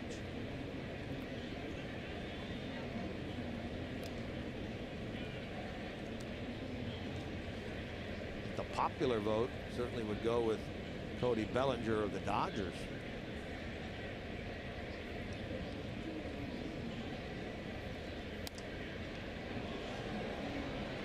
Left field, that's going to fall. That's another hit for DeJong. Long run for Duvall. He couldn't get there. Paul DeJong. Rainbow base hit into left. Yeah, things are really falling the way of the Cardinals right now. They're putting the ball in play, which helps. And a little spinner of a breaking ball that really doesn't do much except hang right there. That's when you hit one of those, you say thank you very much. Cardinals had a couple of those tonight. As you say, when things are going their way like they are for this St. Louis team right now. Those kind of hits are going to fall. 6 hits in the game, 6 runs in the game. There's Jose Martinez. 0 for 2 tonight.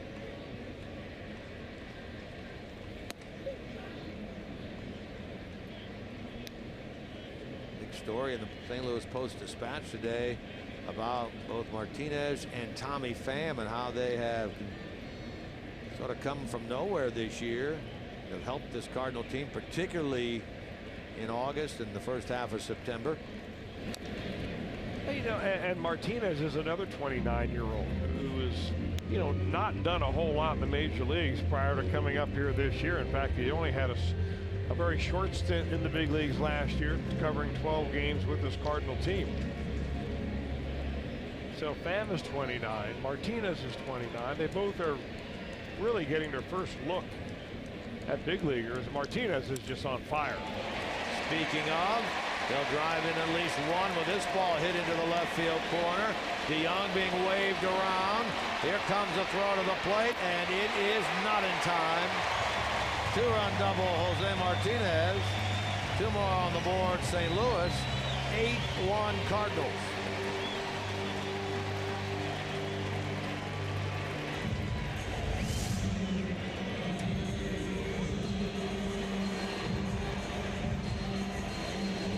Martinez is just scorching hot, and for some reason or another, it seems like the Cardinals just have that knack of being able to reach down into their farm system and pull up a guy that, you know, can either help them, who's been around a little bit. You sign him maybe as an experienced 4A type player, or you bring some real young guy up out of the minor leagues and you let him do the work.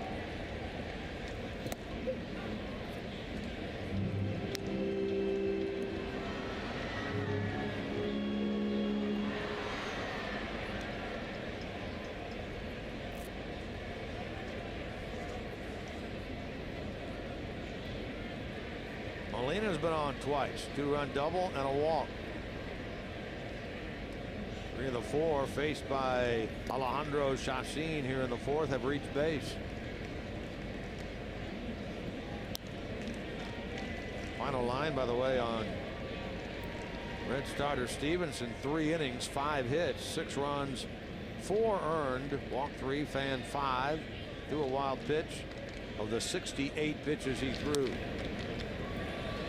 To the shortstop to get Molina at first.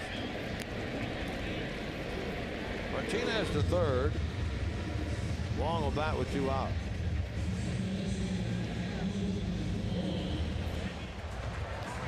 Rookie Davis is now up and throwing in the Reds bullpen.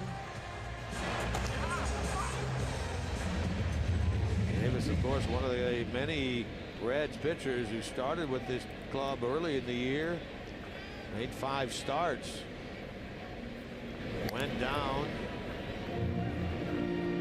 Hasn't pitched in the big league since he made that start on May the 8th against the Yankees. He's throwing now in the bullpen.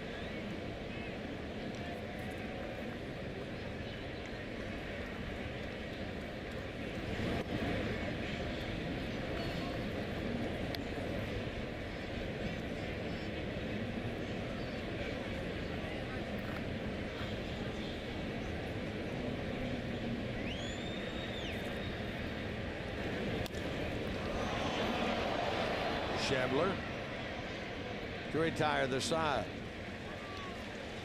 But 2 more for the Cardinals, and they now lead 8-1 after 4.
By Cincinnati Children's, changing the outcome together. By your local Ford dealer, Ford, go further. And by USAA, insurance, banking, and investments tailored for the military community. Beautiful St. Louis Arch on the banks of the Mississippi here in St. Louis, Missouri. The gateway, if you will, to the west. Lance Lynn back to work. He's retired 7 in a row. 11 of the last 12 since the Cozart home run. And I guess we're seeing tonight what he has been doing, at least since the second half and beyond. Well, what he's doing is having easy innings, and I think that's a key for any pitcher, experienced pitcher like Lance Lynn, to get deep into a ball game for his team. Last 2 innings, he's faced only 6 batters total. Reds had a home run in the first. Other than that, there was no damage done, and then he gave up a 2-out base hit to Duvall, which was a little bloop variety base hit. So, you know, this is what you get when you've been around a while and you're a successful pitcher. You figure out how to have those innings where you don't sweat a lot. I mentioned earlier he's appeared a lot against the Reds career-wise. 10-4 with a 3.06 ERA against the Reds. This is his 18th career start against Cincinnati. And particularly very good here. Look at this graphic. 7-1 with a 2.12 in his career here at Busch Stadium.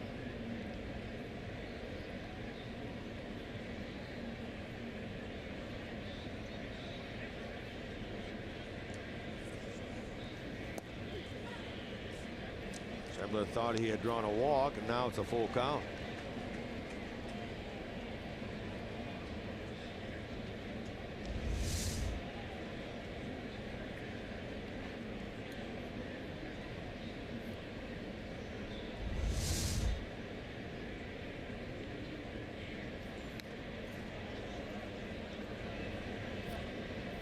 Lance Lynn won his 10th game of the year in Cincinnati back on the 5th of August.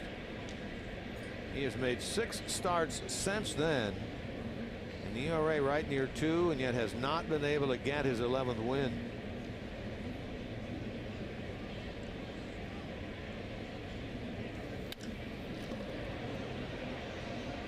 That's a fair ball. Just inside the line, down and left.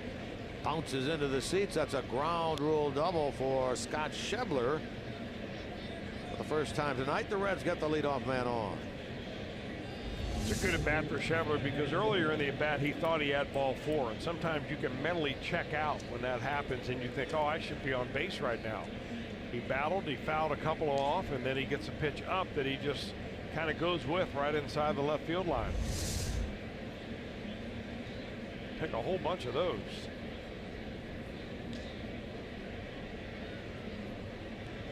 Now it's Duvall who had a base hit his first time. That's going to be another hit for Adam Duvall. This one goes the other way. Schebler will score, and the Reds scored the first run of the game. I've watched the Cardinals score 8 unanswered, get their second on a run-producing single into right center by Duvall. Team leading 96th RBI.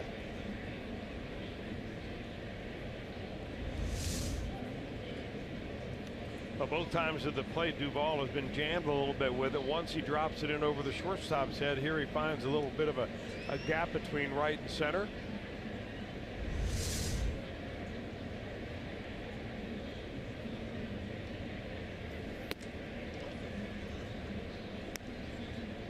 Stuart Turner out on a ball deflected by Lynn his first time.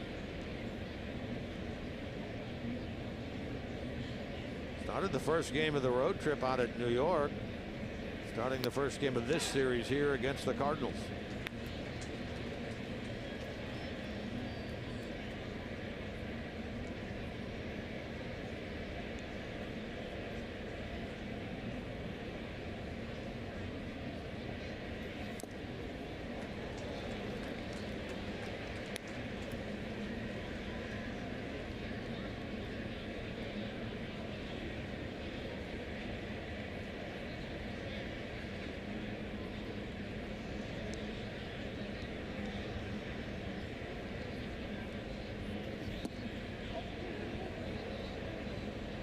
Kivlahan is on deck.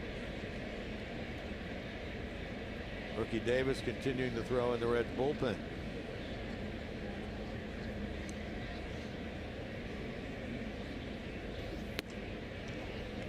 Full count. Cubs now have taken a 4-1 lead over the Mets at Wrigley. The game is in the bottom of the 4th.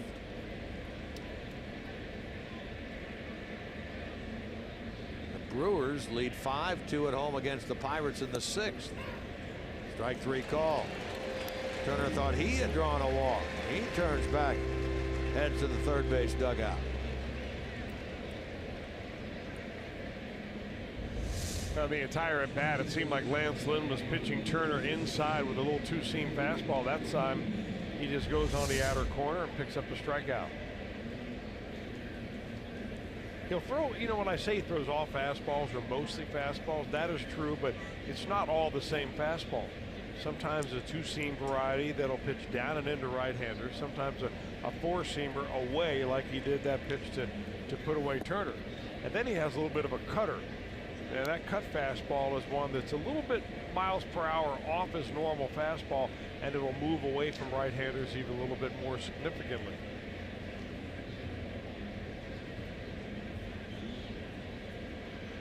Kivlahan hitting for Alejandro Chacin. Kivlahan has spent the entire 2017 season in the big leagues with the Reds.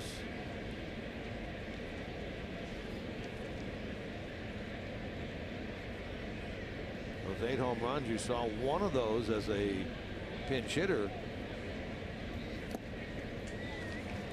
Kivlahan had a pinch hit home run at home against the Cardinals back on the 7th of June. There's rookie Davis ready to come in, work the bottom of the 5th. Probably more than that. Toward right center field. That's a pinch hit extra base hit for Kivlahan. Racing toward third is Duvall. He's being waved around. Run will score. Throw to third and safe. Gabe Morales, the third base umpire, right on top of it. Signals safe. A pinch hit triple for Patrick Kivlahan.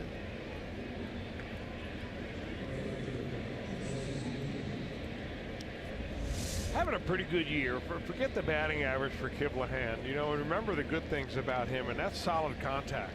He goes right down to get a little two-seam fastball and lines it in the gap. He's incredibly strong. We've always talked about his football career at Rutgers. And he can run a little bit, too. He was an extra teams guy. And he gets that foot down there right in front of the tag by Carpenter. First career triple for Kivlahan. I say extra tag, I meant special teams. Special teams, yeah. I know what you meant. Now it's 8-3. Let's see if Winker can pick up Kivlahan over there at third base.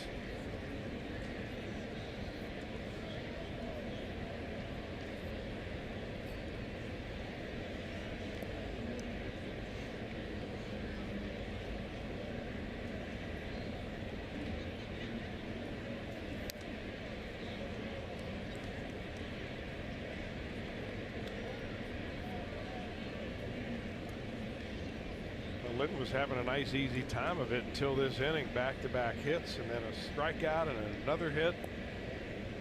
Working up a little bit of a lather here on a cool September night. He's thrown 51 pitchers through 4 innings. He's now thrown 20 with only 1 out in this inning.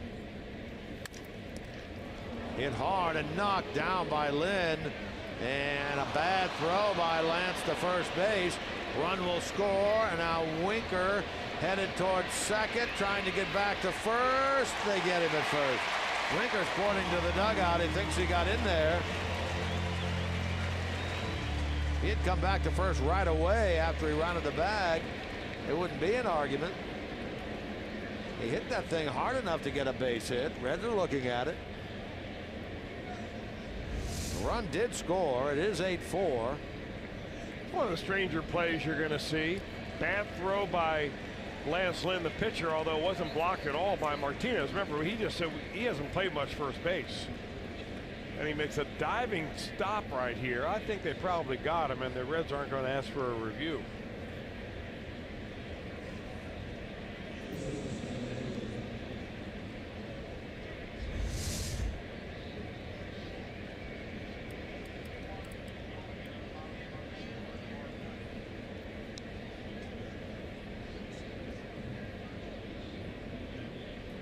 It is going to be a hit for Winker. No run batted in. The errant throw by Lynn allows Kivlahan to score. And now Kozar will pop this up to end the inning. DeYoung will handle it. The Reds put up 3. And in the middle of 5th are now down 8-4.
Offer to come out to Great American Ballpark this weekend.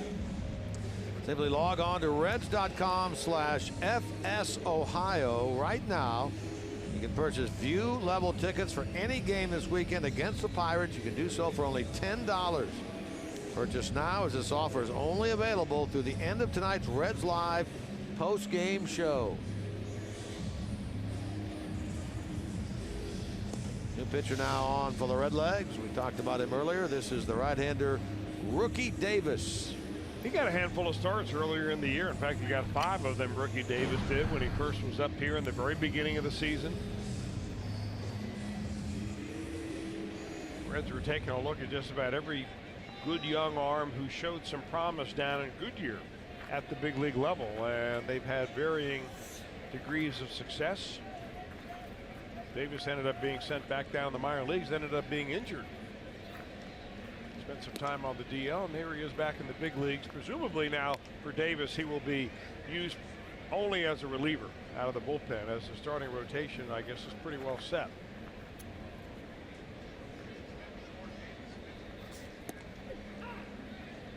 They may try to get him to start. A lot of that is in flux. And Tyler Mahle is starting tomorrow, and Mahle is nearing, not there yet, but nearing the end of his innings in terms of what they want him to throw this year. And it could very well be that Rookie Davis is the guy that moves into that spot.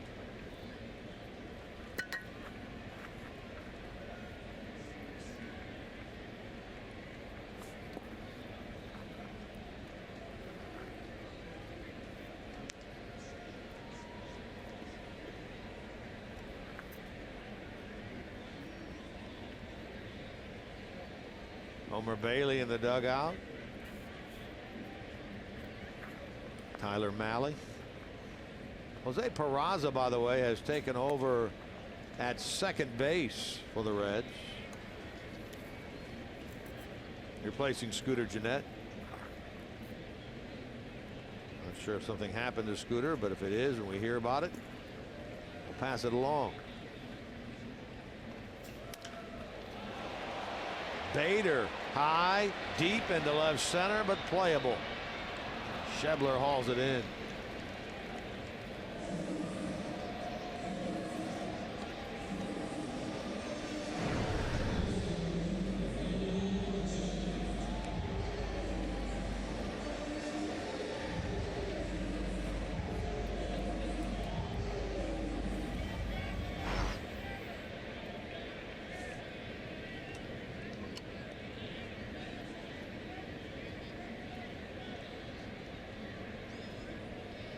Ricky Davis, 6'5", 255. Out of Sneads Ferry, North Carolina.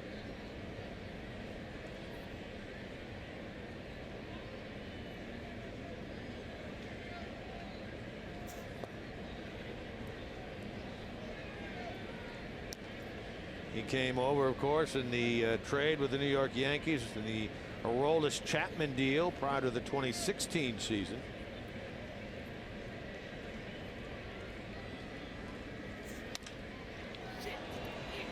Off Gritchett's bat toward right center. Winker, Schebler, Winker. Let's go to the studio now for an update. Here's Jeff Pecoro. Pick.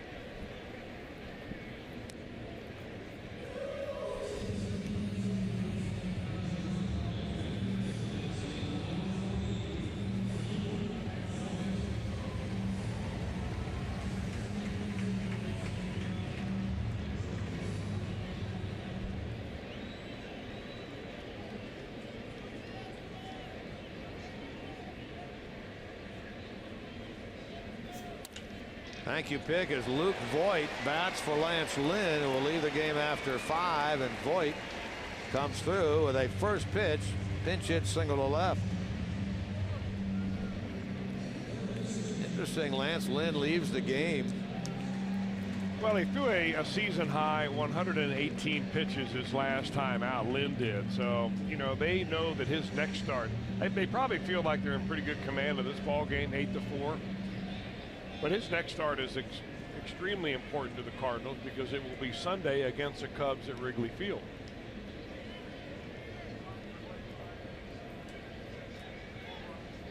He had made 12 straight starts of 6 innings or more. And that's one of the reasons that they elected to move him up a day so he can pitch in that big series at Wrigley Field. Initially it was Jack Flaherty who was going tomorrow, who was supposed to pitch tonight. Brett Cecil throwing in the Cardinal bullpen.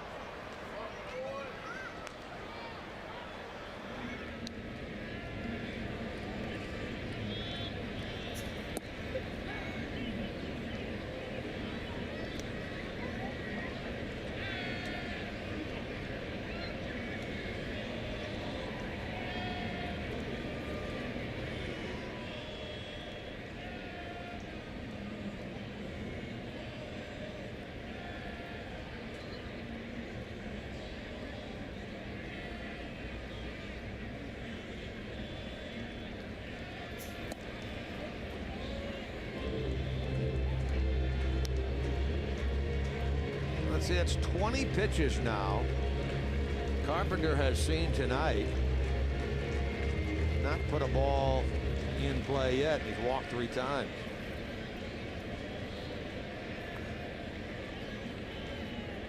Along with Votto, the epitome of a patient hitter.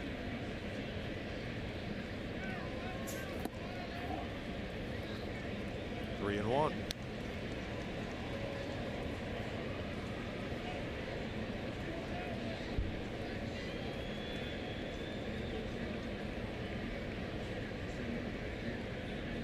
Cardinals have scored in every inning so far tonight.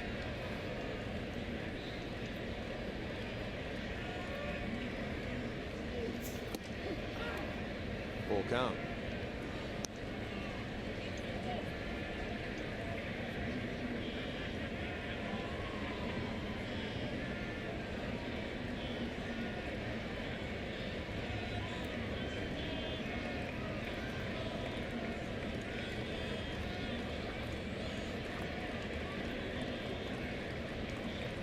Boyd takes off.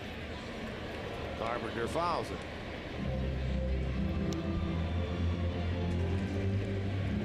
We really will get a kind of a glimpse into the future then tomorrow night in that game with Tyler Mahle going for the Reds and Jack Flaherty, a highly touted prospect in the Cardinal system, going for St. Louis. There's Mahle.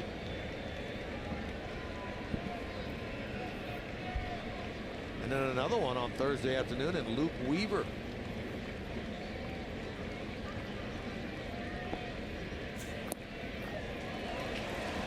Carpenter walks for the 4th time tonight.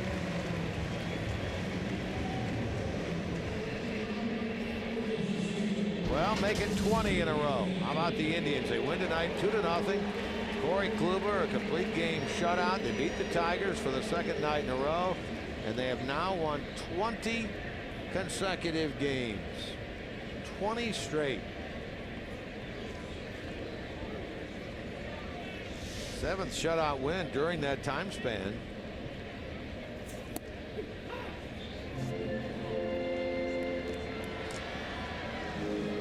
Their record now, they get the victory. They're 89th of the year. They have caught and surpassed Houston for the best record in the American League.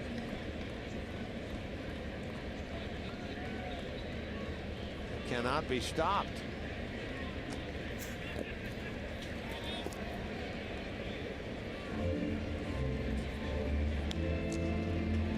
Here's a team that won at one point 14 in a row last year. You kind of thought, wow, what a year they're having.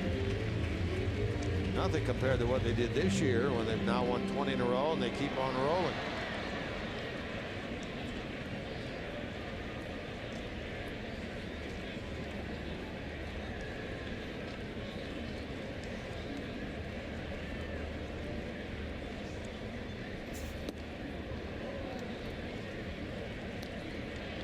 So let's see, that ties the 2002 record by Oakland for the most wins ever in a row by an American League club at 20.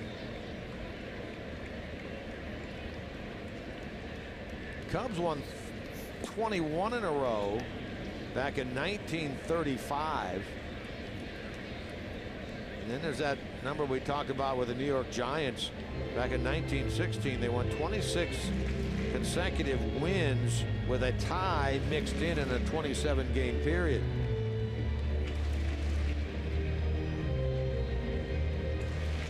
"20 wins in a row. Terry Francona's club.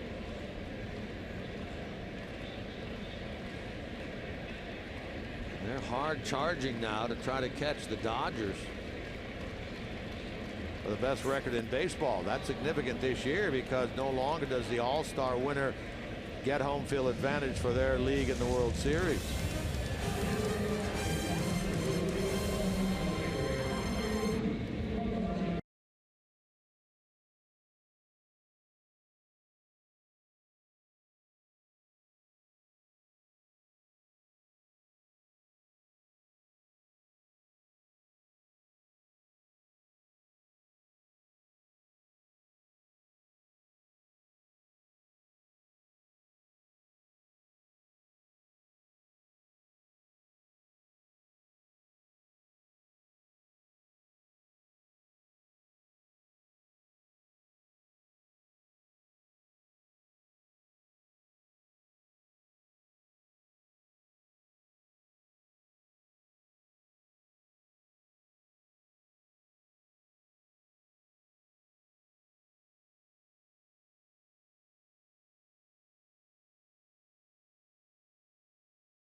big league experience by checking out the newly renovated Scouts Club presented by Belterra Gaming. Step inside this spacious, luxurious Scouts Club and enjoy a full-service bar, grab-and-go concessions at the home plate market, and much more. Get your Scout Club tickets today by simply calling 513-765-7210. Scouts Club. Well, we take the elevator down, we see that door open, you see that Scouts Club there every night. Awfully, awfully impressive looking. Meanwhile here, new pitcher on for the Cardinals. This is left-hander Brett Cecil on in relief of Lance Lynn.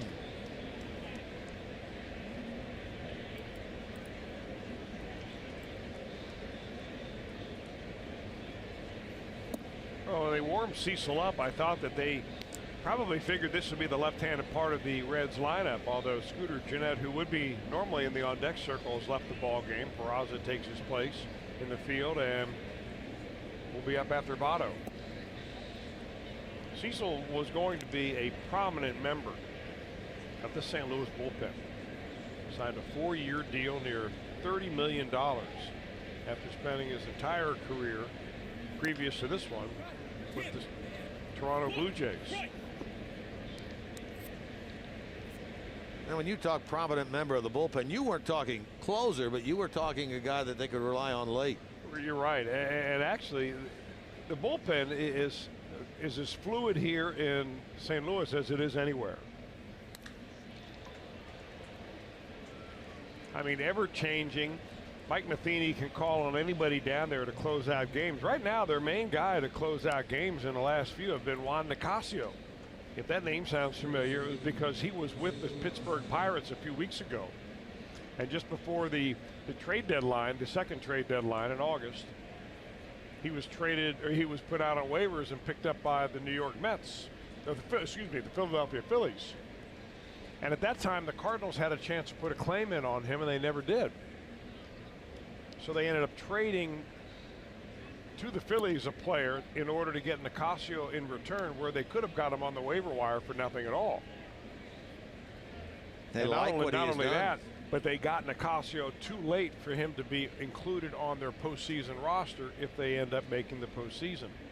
But he's their closer right now.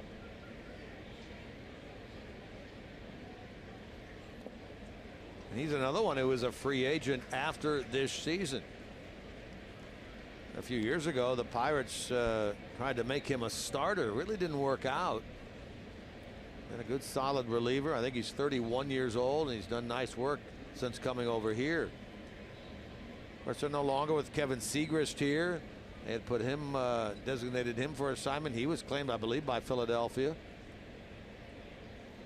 Trevor Rosenthal out, going to have elbow surgery. Peraza bounces into a double play ball there. Carpenter got right in front of DeYoung, made the play. And erases the hit by Votto.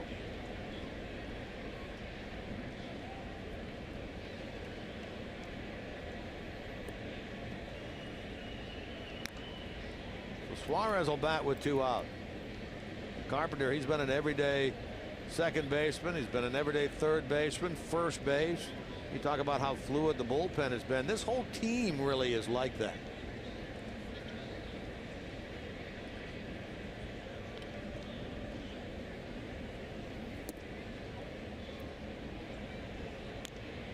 It's almost like the Cardinals have the theory of, what can you do for me today?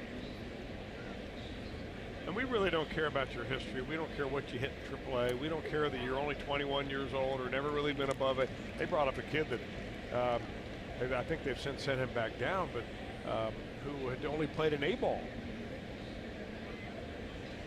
I'll get you his name. I was reading an article about him this morning.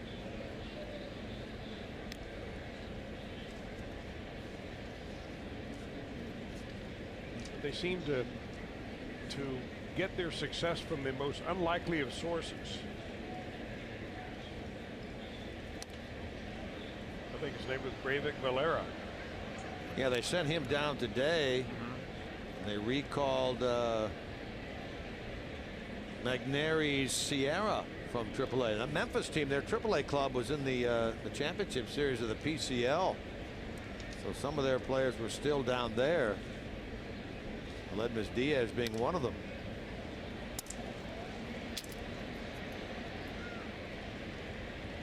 Caught by Wong. 3 batters and out thanks to the double play.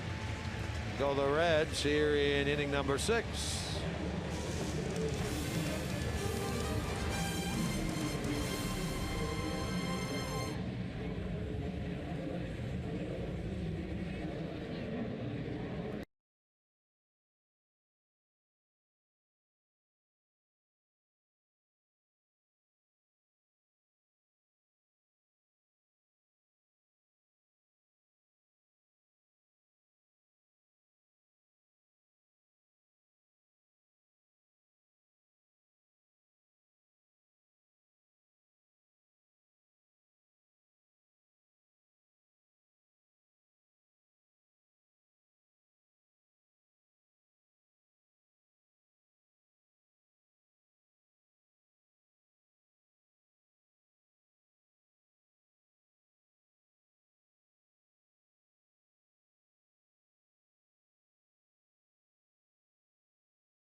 By authority of the Cincinnati Reds, it may not be reproduced or retransmitted in any form, and the accounts and descriptions of this game may not be disseminated without the express written consent of the Cincinnati Reds. Big crowd as usual here at Busch Stadium in St. Louis. Not a sellout tonight. A lot of empty seats along the upper levels of the outfield areas. School night, Tuesday night. Cardinals lead at 8-4. Reds send Rookie Davis back to the mound. Held the Cardinals scoreless in the 5th, although he did give up a hit and a walk. And he deals now with Paul DeJong, who has a pair of hits. He's driven in a run. He's scored a run tonight.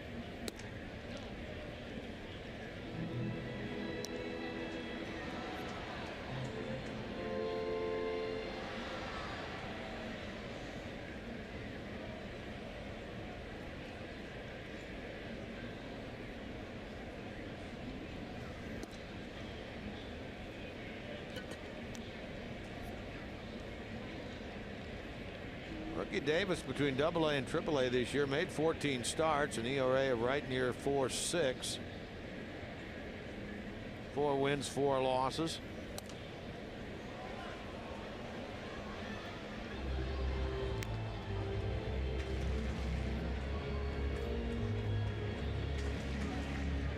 "24 years old. He pitched. Remember, he was with the club when the team broke camp. He made his big league debut against the Phillies in that opening series on April the 6th. Lasted 3 innings.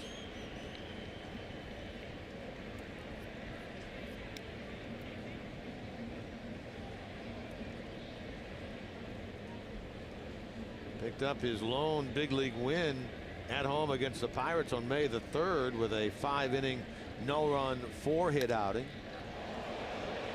Driven into center by DeJong and over the wall. His 22nd.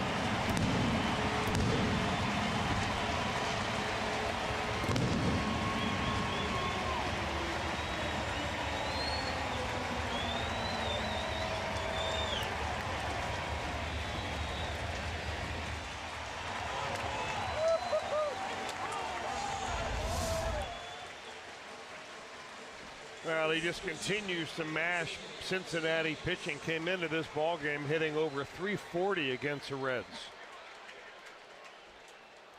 And overall for DeYoung, he's a 287 hitter. So there are some teams that are getting him out. He has a single, a double, and a home run now tonight for Paul DeYoung.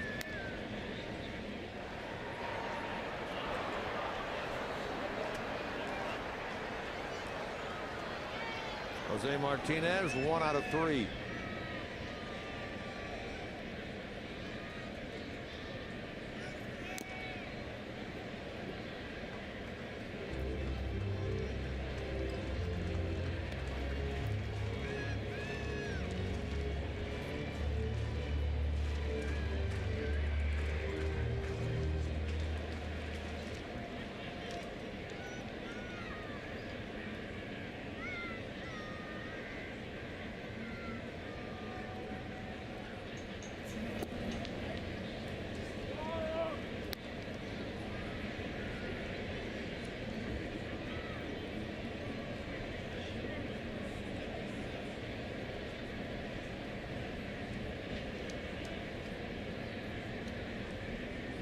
You understand Scooter Gennett left the game with left hand inflammation. Single by Martinez.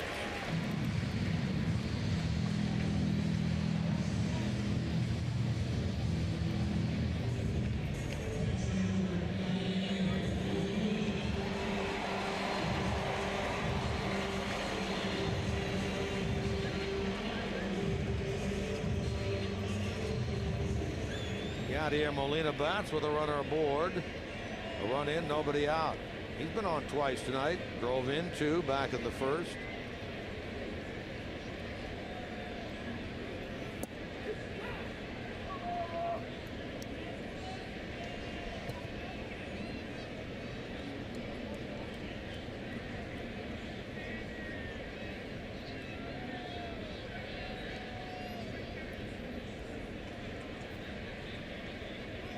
Runner going. And a stolen base for Martinez. His third.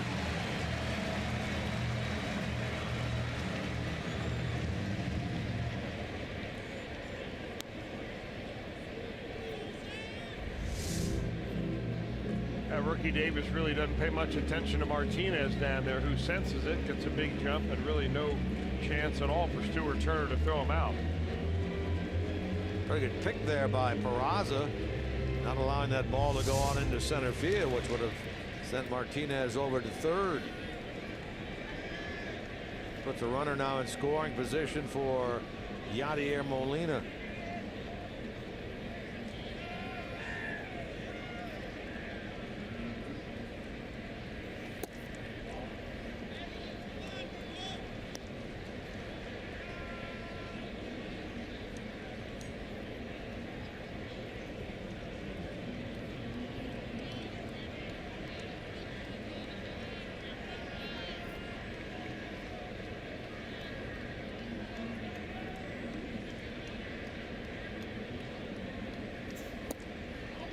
Three and one.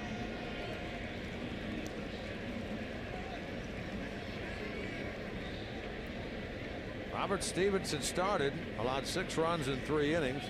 Alejandro Chacin 2 runs in 1 inning. Rookie Davis in his 2nd inning of work, 3rd pitcher of the night for the Reds. Whip past the diving Votto. And Martinez will score. Yadier Molina, career high of 80 RBIs 4 years ago. Came into tonight with 72. Now is at 75 with that single into right. Yeah, this is vintage Yadier Molina, taking the ball the other way, getting a pitch what would look like a pitcher's pitch down and away, and just kind of staying behind it and driving it the other way. That ball up a little bit, probably too much for the liking of Rookie Davis.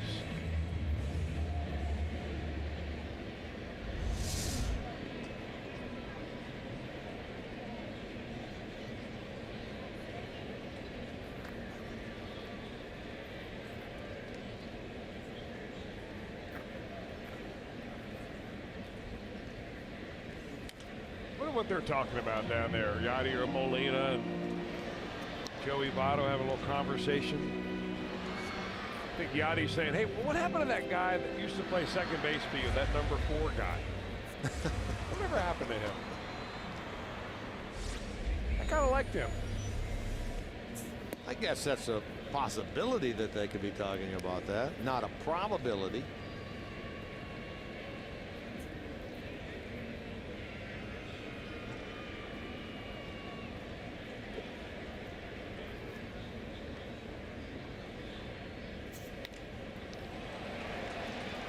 Dive and a catch by Cozart. He's cheating up the middle anyway. Ventured left, and on the first base side of second, took that one out of the air to retire Wong. It's a nice play here by Cozart. Shows a lot of range.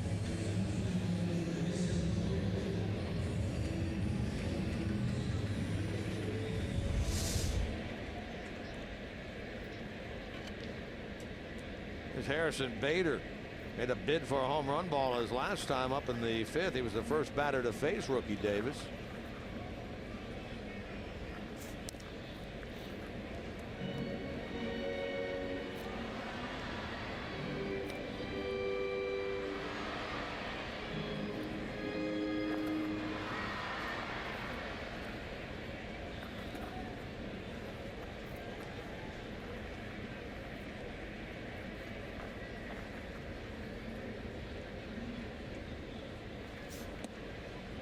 Just about last year at this time, Bader was named the Cardinals MLB Pipeline Player of the Year.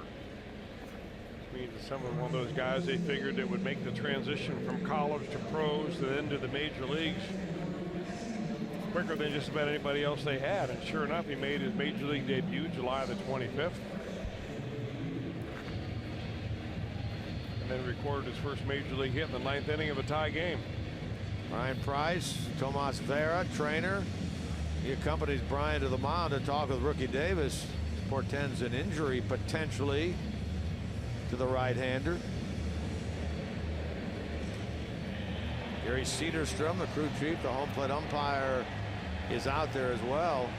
You know, with all these pitchers down in the pen and there is action down there, there's even a hint of an injury. There's no reason to leave them in the game.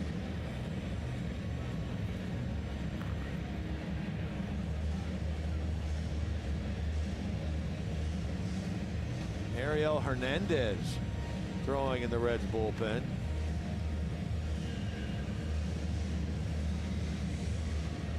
Rookie Davis will stay in there.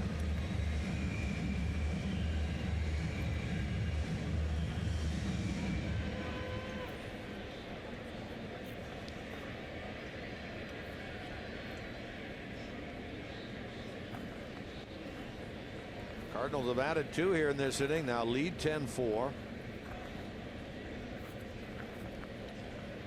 Molina's driven in 3. He leads away at first.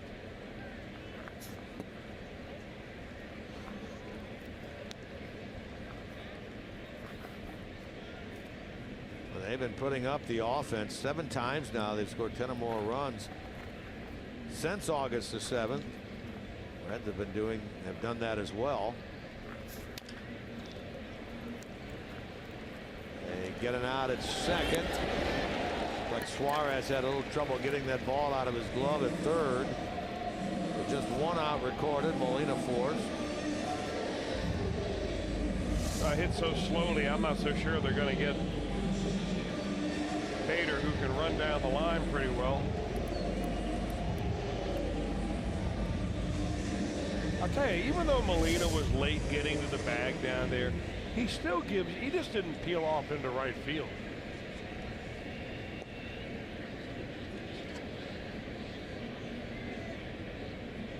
He went right in there and gave a hard slide to Peraza, who was trying to turn that double play.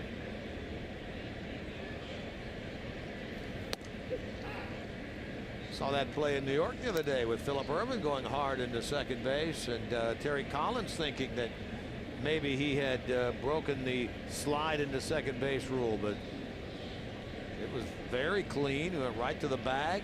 Just a good hard slide. Yeah.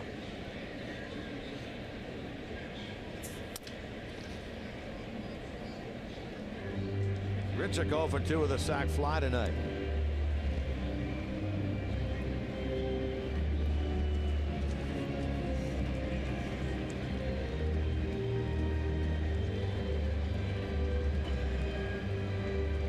The Reds came over here as their first road series of the year. Played over here the 7th, 8th, 9th of April and won 2 out of 3.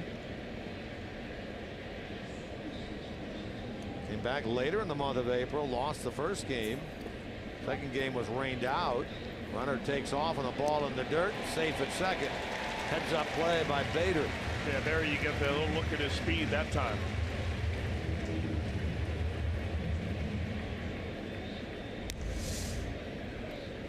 Another breaking ball in the dirt. Seems like Stuart Turner's been blocking those all night long.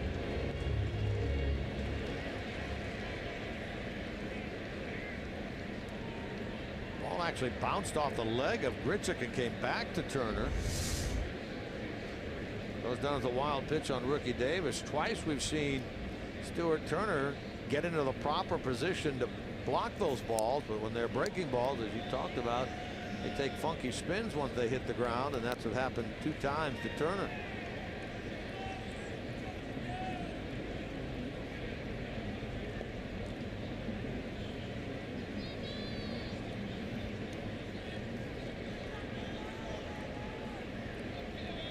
Reds came in here the 26th of June as a makeup game for that rainout on the 29th of April. Lost that one 8-2. Michael Wacha beat Brandon Finnegan. In fact, that's the game that Finnegan had just come back from the disabled list. Pitched a couple of innings. Re-injured himself. That was prior to, after he'd gone on to the DL, the dislocated right shoulder over the 4th of July. That required surgery.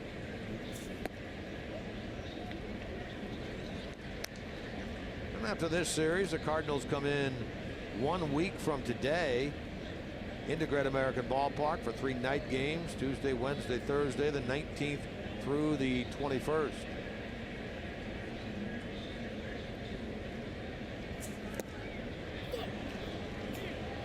Grichuk got on strikes, putting an end to the bottom of the 6th.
Tonight's Honda game summary. Reds had the early lead in this game. Cozart is 20th of the year, becoming the 6th Reds player with 20 or more home runs this season. A first in Reds franchise history, but it did not last very long. Yadier Molina, 2-run double in the bottom of the first, made it 2-1 in favor of the Cardinals. Tommy Pham, he delivers a 2-run triple in the second, making it 5-1 Cardinals. Then Martinez, Jose Martinez with the big hit, a 2-run double in the 4th that made it 8-1 Cardinals. And And it's 10-4 now in favor of St. Louis into inning number 7. Brett Cecil, a 3-batter 6th, thanks to a double play, goes back out there for inning number 7.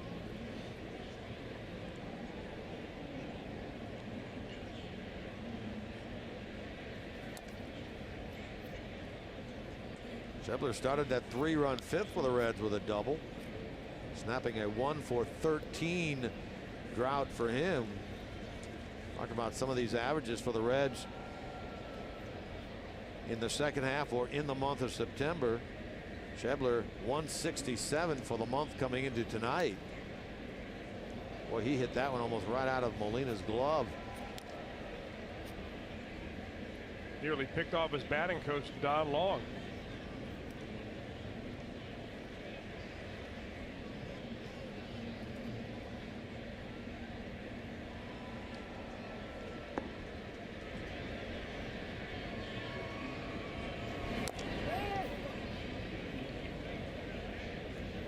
That's a foul ball.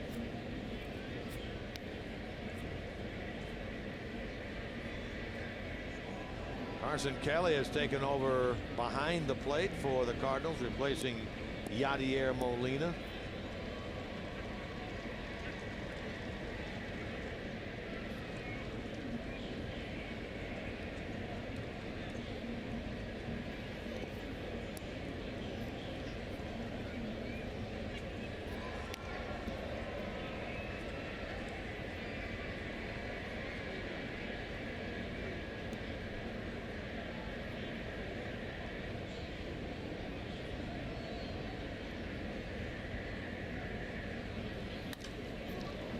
Good contact by Schebler into center and over the head of Bader. That's going to be a second double tonight for Scott Schebler, and he leads off the 7th with a 2-base hit for the Red center fielder. You know, Schebler is so strong that it just doesn't appear that he swings that hard, but the ball really jumps off his bat. The center fielder took a step in and then realized too late, no, he didn't get that on the end of the bat like it looked like he did, and ends up getting burned, does Harrison Bader, the center fielder, as this ball just stays in the ballpark. That's what you were talking about earlier when we were comparing Schebler with Winker. This is the raw power that this guy has.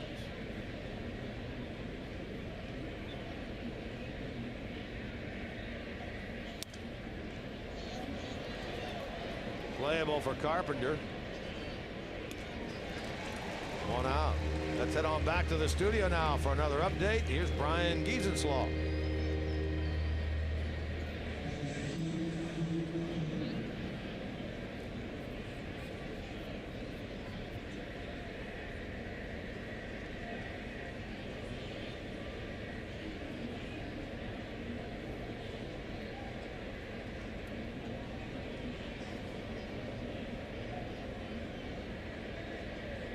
All right, Geese, thank you. So the Cubs are leading, the Brewers are leading, the Cardinals are leading.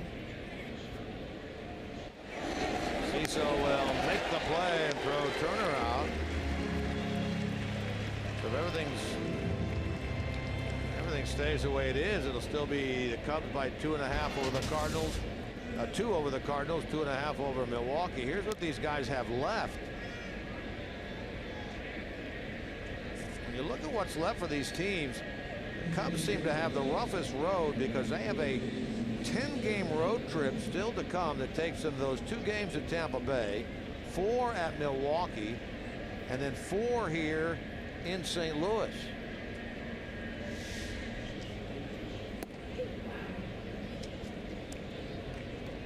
Cardinals have a 9-game road trip left, but that takes them to Chicago for 3 to begin it, then to Cincinnati and to Pittsburgh. The Brewers and the Cardinals will close the season out here in St. Louis. I mean, it's a coin toss, those 3 teams. And there's still a possibility that one of them could get in as a wild card. Colorado playing at Arizona tonight, leading 2-1. Those are the 1 and 2 National League wild card clubs right now. Phillip Ervin rung up as a pinch hitter for rookie Davis, so Cecil makes quick work of him here in the 7th.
on Fox Sports Ohio. It's right after Reds Live, the postgame edition. Find out the head coach's thoughts on last Saturday's game against Michigan and look ahead to the game for the victory bell against Miami.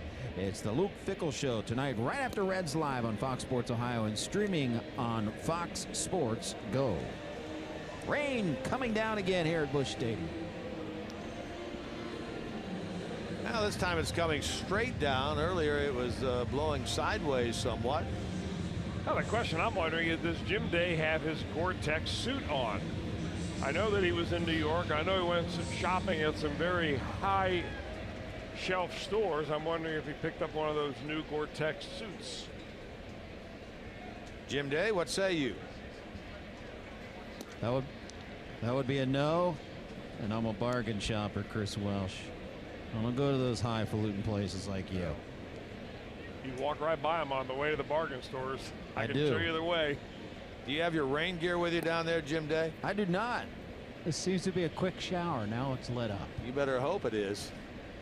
Yeah, they have their rain gear there. I was ready to run for the hills, though. You don't have your rain gear. I do not have my rain gear here tonight. And we all know that you will melt in the rain. This is not true. Toughed it out many, many times. Your hair may melt. No, my hair hasn't moved in like 10 years. It's good. That's the Here's best somebody line of the holding night. an umbrella over your head. Oh, it's really coming down here. Thought you said it let up. It did. That's cue. Mother Nature heard me. I don't have a good relationship with her at all.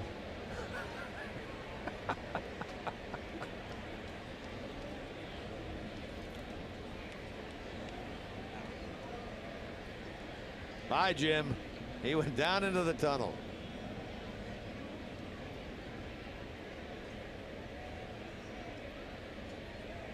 Ariel Hernandez is the new Reds pitcher, their third reliever of the night, fourth pitcher overall. Game is in the bottom of the seventh. Cardinals are up 10-4. And Hernandez walks Greg Garcia, pinch hitting for Brett Cecil to start the bottom of the seventh.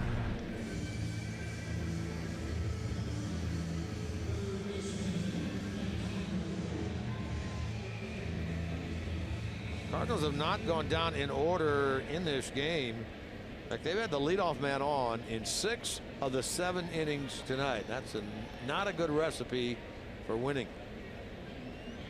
Carpenter, he's walked 4 times in this game tonight.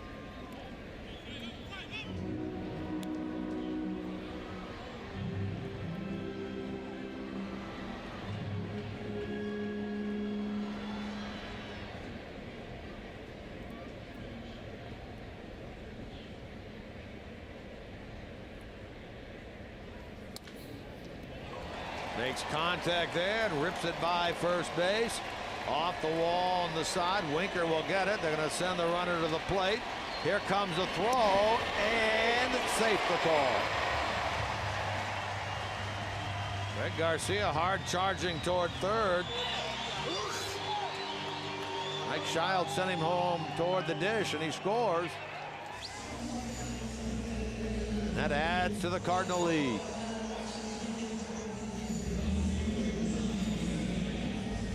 Oh, those leadoff walks. The pitching coaches will tell you that they will score 80% of the time.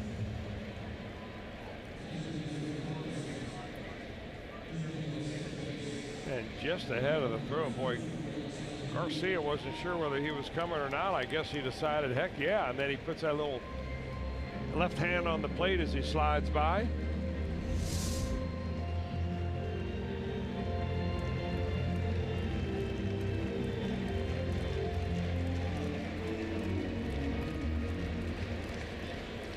Alex Mejia has taken over for Carpenter as a pinch runner out at second.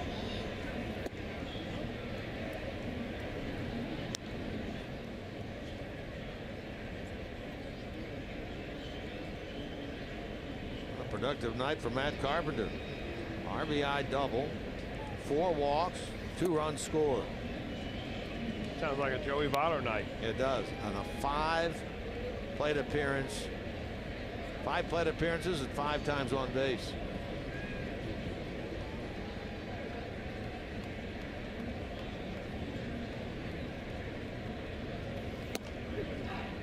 Carpenter had been up there trying to match that 5-walk game that Votto turned in late in August against the Pirates. They walked 5 times in 5 plate appearances. Never did score that night. Carpenter walks 4 times and has a double.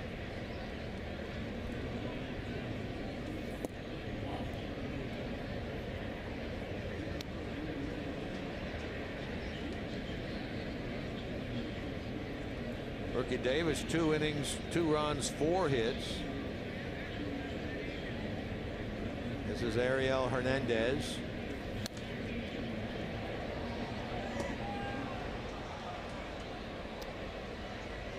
Very close to the Reds radio booth over there. He didn't even flinch. He did not. Normally we see a mad scramble when a foul ball comes up near the radio booth. Well, it wasn't going toward the Cowboys, so he didn't move. Marty's looking at recipes on his phone, so he didn't move. Pham draws the walk, so 3 faced, 3 reached base so far against Hernandez. Well, 2 of them via the walk, and it could be that the wet mound and the wet baseball has something to do with that, but the problem for Ariel Hernandez is that when they evaluate you at the end of the year, they're not going to remember that, you know, on this particular day, September the 12th, that it was raining in the inning in which you came in, and that's why you walked those batters. Got to figure out a way to throw the ball over the plate. This is Magneri's Sierra. Just was recalled today from AAA Memphis to bat for Paul DeYoung.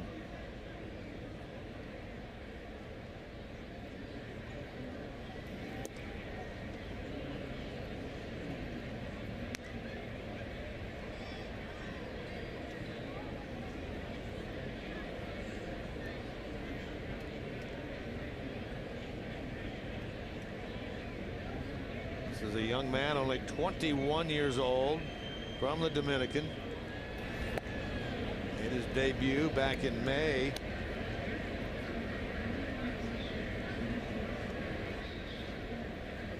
"13 games with the Cardinals this year.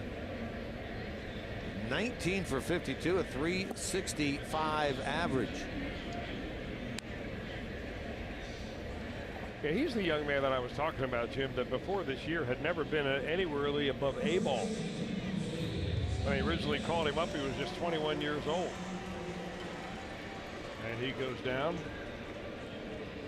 And this year he spent time at High A West Palm Beach and then at Double A Springfield, and all of a sudden he was in the big leagues. He was down at AAA for the playoffs. And that has concluded, and he is now back in the big leagues.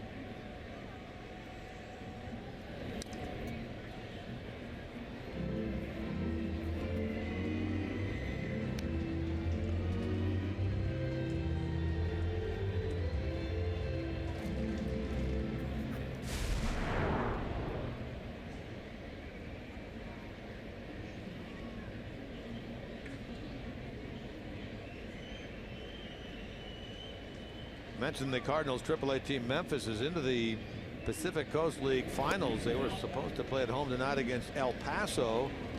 And that game was rained out.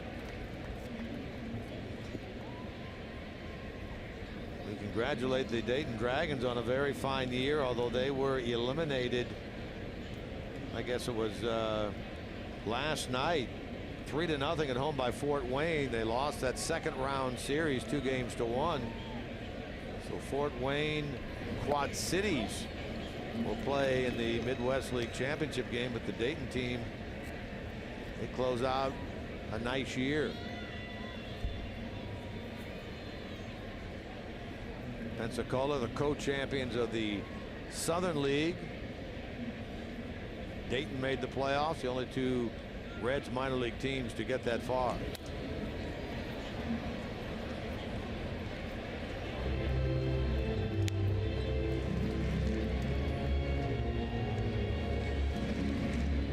Well, the rain has stopped, so we hope Jim has come out of his cave down there next to the Reds dugout. Kind of like Punxsutawney Phil, isn't he? Disappears for a while, comes out every now and then.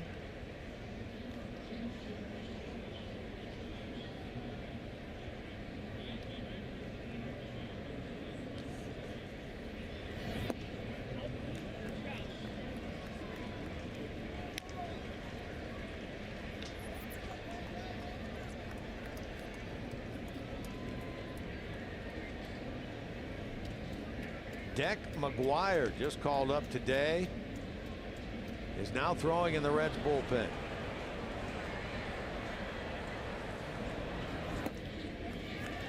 There's a walk by Ariel Hernandez. His third walk of the inning.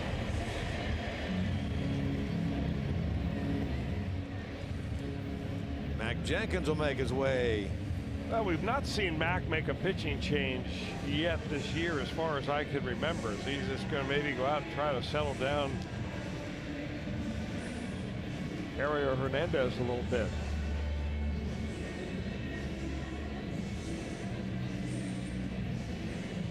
Hernandez does not need an interpreter. He speaks very good English. Really bright young man Hernandez is, with a very talented arm. Fastball that routinely goes between 96 and 98 miles an hour. Maybe even harder than that when he's right. Heck, he made his major league debut right here at Busch Stadium, as I remember. And if I'm not mistaken, I think he struck out. Did he strike out the side in the first time he came into a ball game?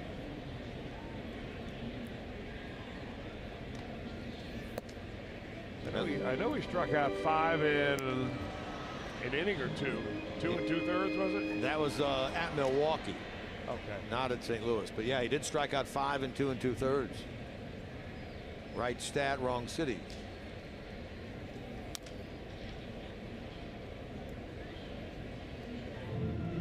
Carson Kelly batting here in the position previously occupied by Yadier Molina.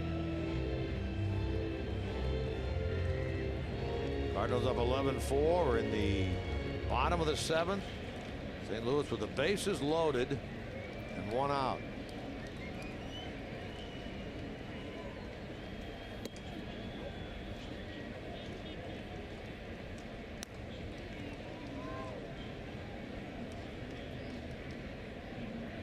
This guy's their number one catching prospect, I should say. Carson Kelly is only 23 years old, 2nd round pick.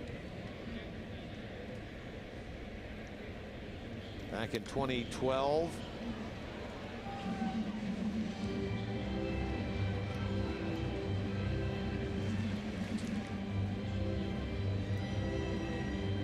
Solid year this year. AAA Memphis, where he hit .283. He basically spent the last year and a half there.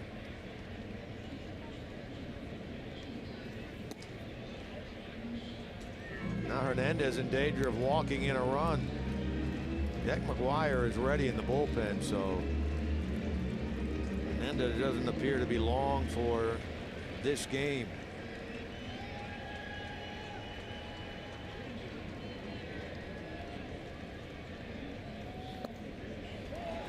That's 4 walks in the inning by Ariel Hernandez. He walks in a run.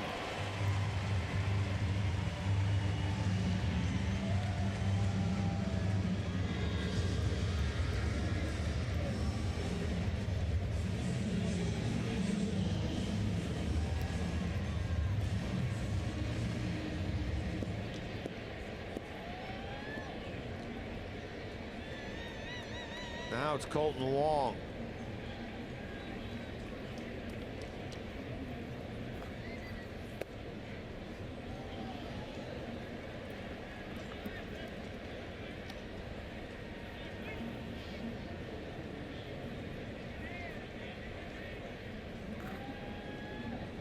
One for 4 tonight for Wong.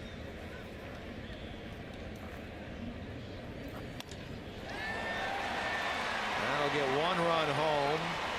Winker gets the ball back into second as Wong delivers a base hit, his second hit of the night. This is the kind of inning that just wears out your regular players who are out there playing the field. I remember they're watching 4 walks in the inning, a couple of base hits, a trip to the mound by the pitching coach, and now finally a trip to the mound by the manager. Meanwhile, you're standing out there playing defense, getting yourself ready on every pitch in case the ball is hit to you, and it can be a very fatiguing exercise. Well, 1/3 of an inning is what Ariel Hernandez logs tonight. He will leave, and the big league debut of Deck McGuire. This is our Skyline Chili call to the bullpen.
Their 5th of the night, making his big league debut is a right-hander, all 6'6" of him, Deck McGuire. Yeah, it may seem like a blowout game with nothing on the line right here, and it is for a lot of people watching this game, or those that maybe even be here at this ballpark still, but not for Deck McGuire. I mean, when you talk about your major league debut, he spent the season this year as a 28-year-old at Pensacola.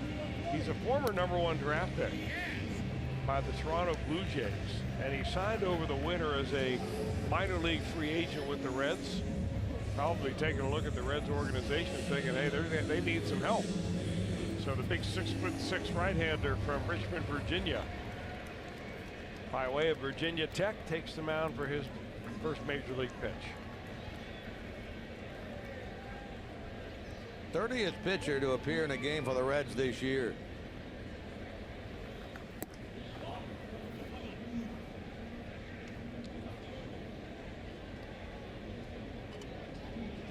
He gets Harrison Bader.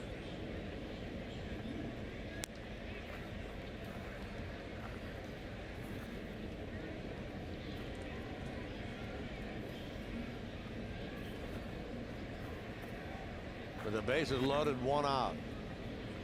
They got a first pitch strike in there.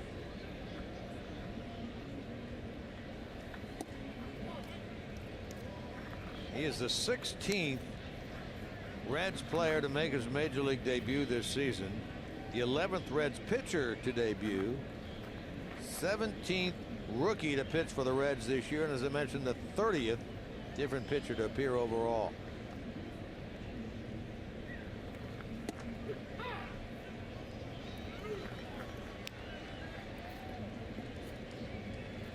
McGuire was the starter and winner in Game 1 of the first round. Turned out to be the only round of the Southern League playoffs for the Pensacola Blue Wahoos.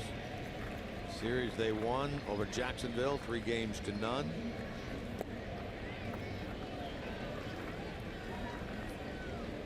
Having run a long time. Chris was talking about his minor league career. 190 minor league appearances, 173 of those starts, until finally In his 7th year in professional baseball, he puts on a big league uniform. He gets a double play ball to short. There's one. There's two. Double play. Nice work by Dick McGuire to put an end to the bottom of the 7th. My new favorite pitcher.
And thanks to John Morrell, the first 20,000 fans to the gates will receive a triple bobblehead featuring Reds first basemen past and present. Tony Perez, Sean Casey, Joey Votto. Catch all the action for as low as $12. For tickets, visit Reds.com.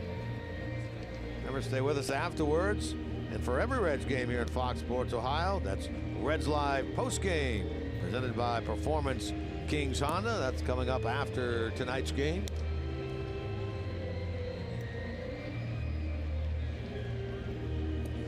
Dick McGuire showed himself very nicely there through strikes. He took care of business in a hurry. That's what we were talking about. Still 13-4 in favor of St. Louis. They about hit the Reds 13-8. New pitcher on for the Cardinals is the former Red Zach Duke.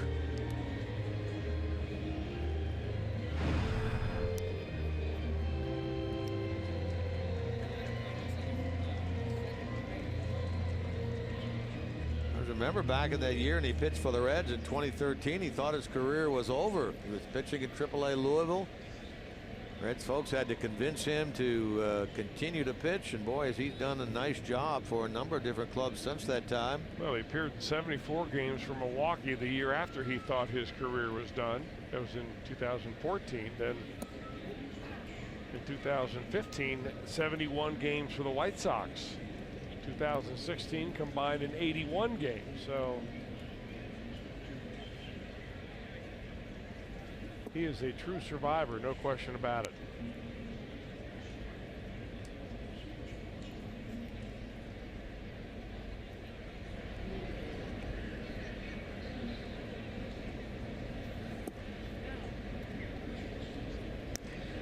Changes for the Cardinals is Greg Garcia. He's now taken over at third base. Alex Mejia as at short. McNary's Sierra is in left, and Duke is the pitcher. That's the center fielder Bader that makes the catch on that ball to retire Jesse Winker.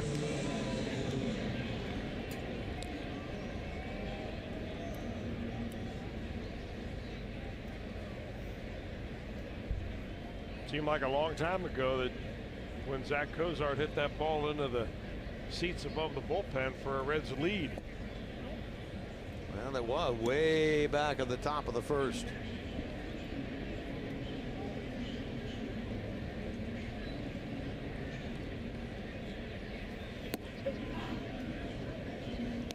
Zach is 1 for 3 tonight.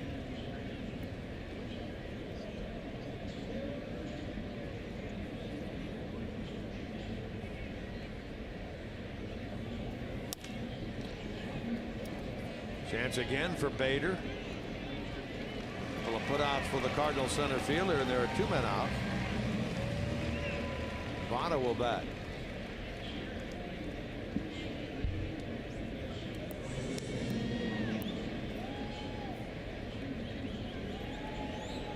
Votto trying to play in all 162 games this year for the Reds. He's done it once in his career back in 2013. Played 161 games back in 2011, and each of the last 2 years 158.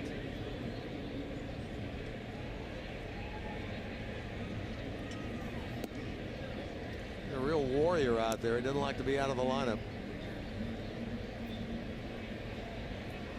He's had a lot of success against Zach Duke in his career.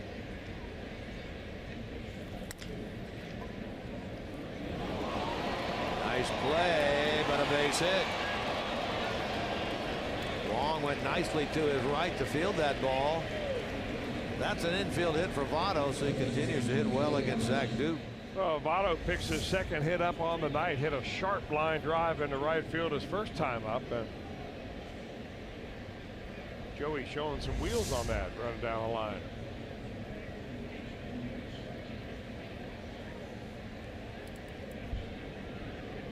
Two for 4 tonight for Joey Votto.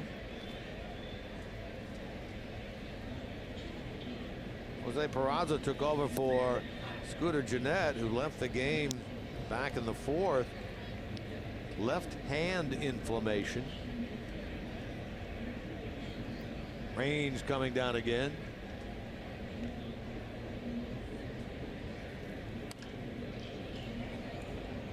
Peraza bounced into a double play and his lone bat of the night that came back in the 6th.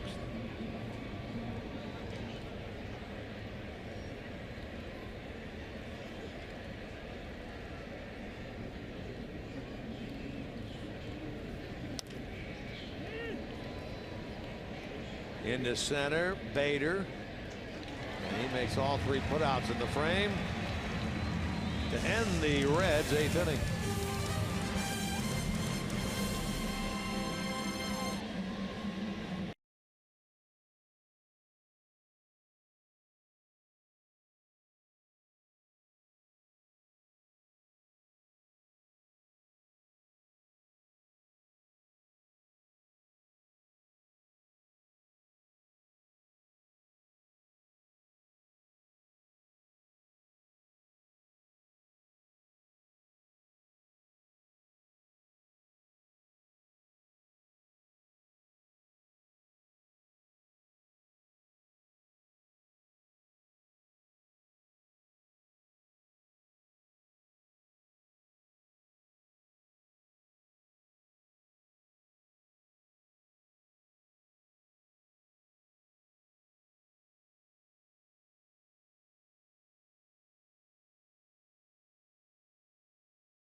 Reds baseball on Fox Sports Ohio has been brought to you by Kroger. Stop by your neighborhood Kroger to say big store wide. Great food, low prices at Kroger. By Cincinnati USA Regional Tourism Network. Stay close to CincinnatiUSA.com.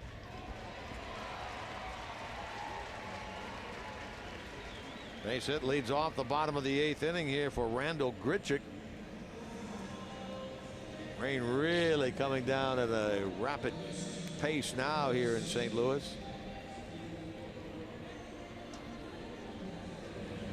I would think that the last thing this umpiring crew wants to do, and it is in the hands of the umpiring crew, to stop this game and put the tarp on.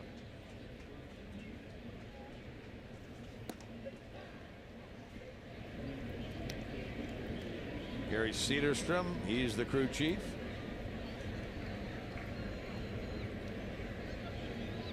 Cardinals now have 14 hits.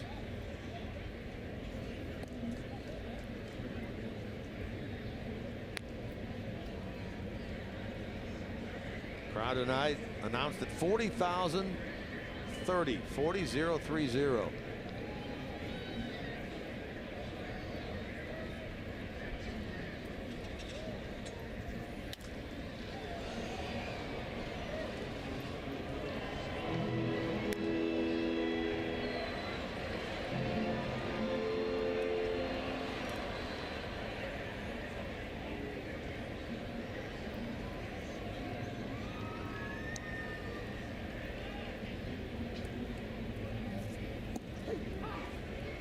Breaking ball on the outside part, and down on strikes goes Greg Garcia. Interesting information about Deck McGuire. That's the first big league strikeout for McGuire, so they saved that baseball. Last year he pitched in the Cardinal organization.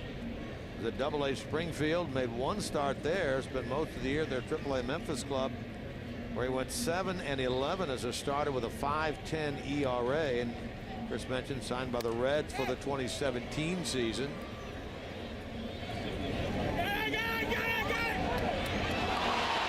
Mejia popped that ball up. Wallach was there. McGuire was there. Either of them could have caught it. Neither of them did. Chad Wallach has taken over, by the way, at first for Joey Votto. Deck McGuire just set back pitching athleticism 20 years. Pitchers have been trying to tell everybody, I can catch a pop-up, for a long time. He was calling for that ball. You could hear him saying, I have it, I got it, I got it, I got it. That was Deck. He didn't got it.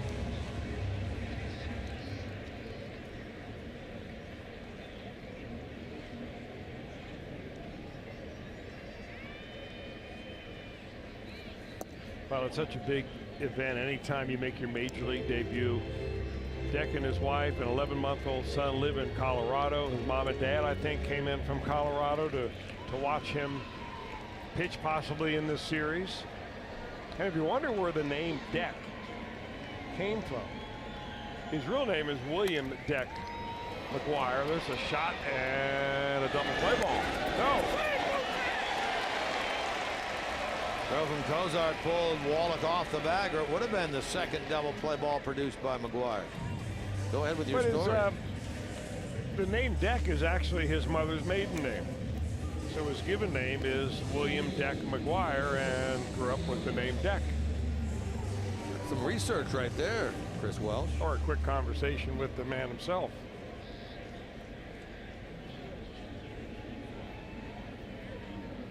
Really nice young man. I can't tell you how excited he was in the dugout before the ball game today. I mean, just taking in the sights, almost pinching himself that, you know, here he is in the major leagues after such a long haul to get here. And good for him.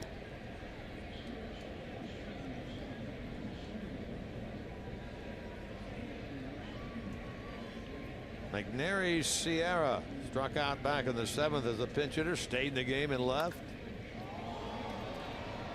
This will end the inning.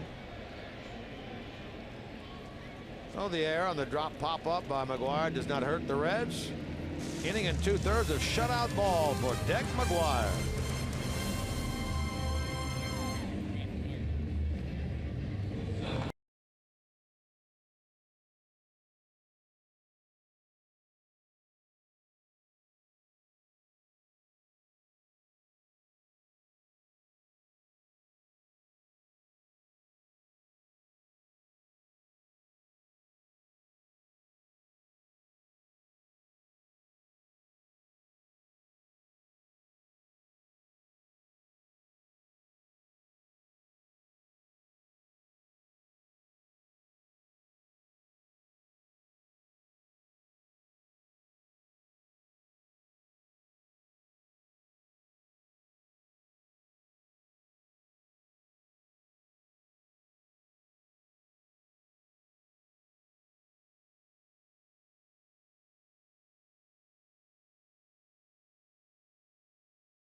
Sports Ohio brought to you by Toyota. For over 30 offers, visit buyatoyota.com. Toyota, let's go places.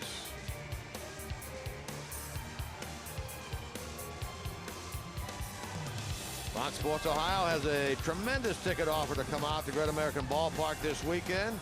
Simply log on to Reds.com/FSOhio right now. Time running out. Purchase view level tickets for any game this weekend against the Pirates. You can do it for only $10. Purchase now, as this offer is only available through the end of tonight's Reds Live post-game show.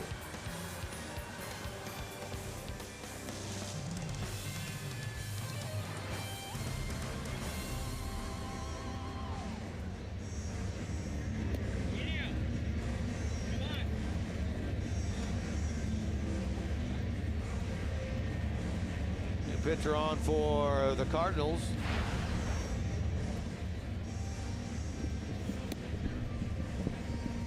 Sandy Alcantara comes into the game for St. Louis. Zach Duke won an inning, no runs, 1 hit.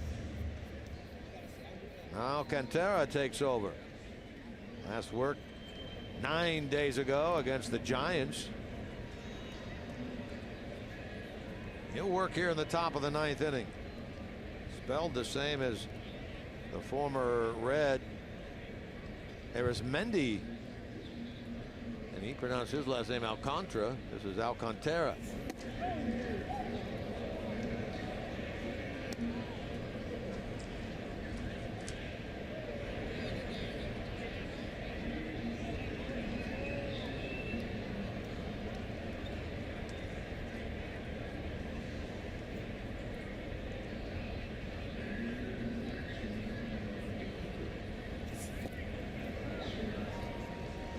Suarez leading it off. He's 0 for 3.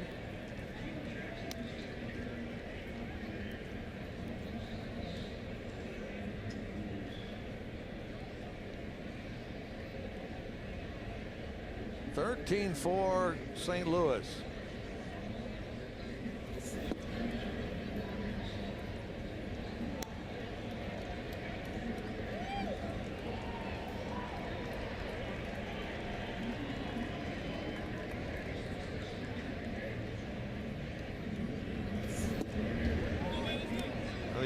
Young hard thrower here for the Cardinals. Alcantara, 22 years old, out of the Dominican. Only his second big league appearance. We mentioned the other one 9 days ago against San Francisco. Starter Double-A Springfield this year, and he walks the leadoff man in the 9th.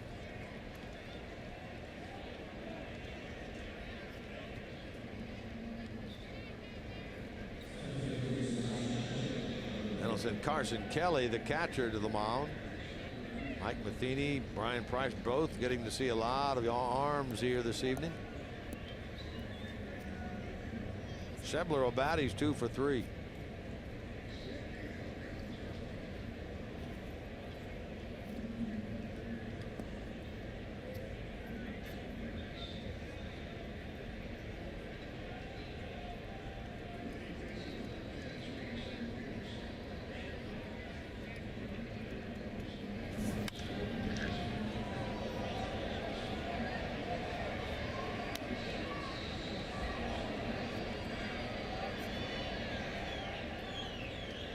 The Reds certainly hope for better things tomorrow night in the second game of this series.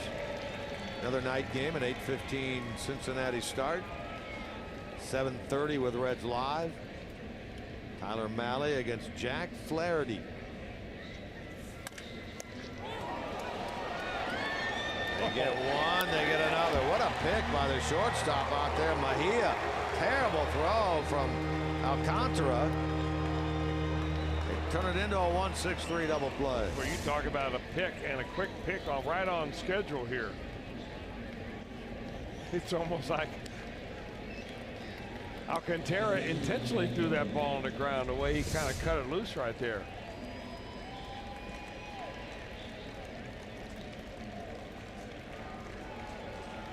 He may have saved everybody from a little extra rain coming down on them. Now it's 2 balls. The Cardinals look for the final out of this game.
Two and two.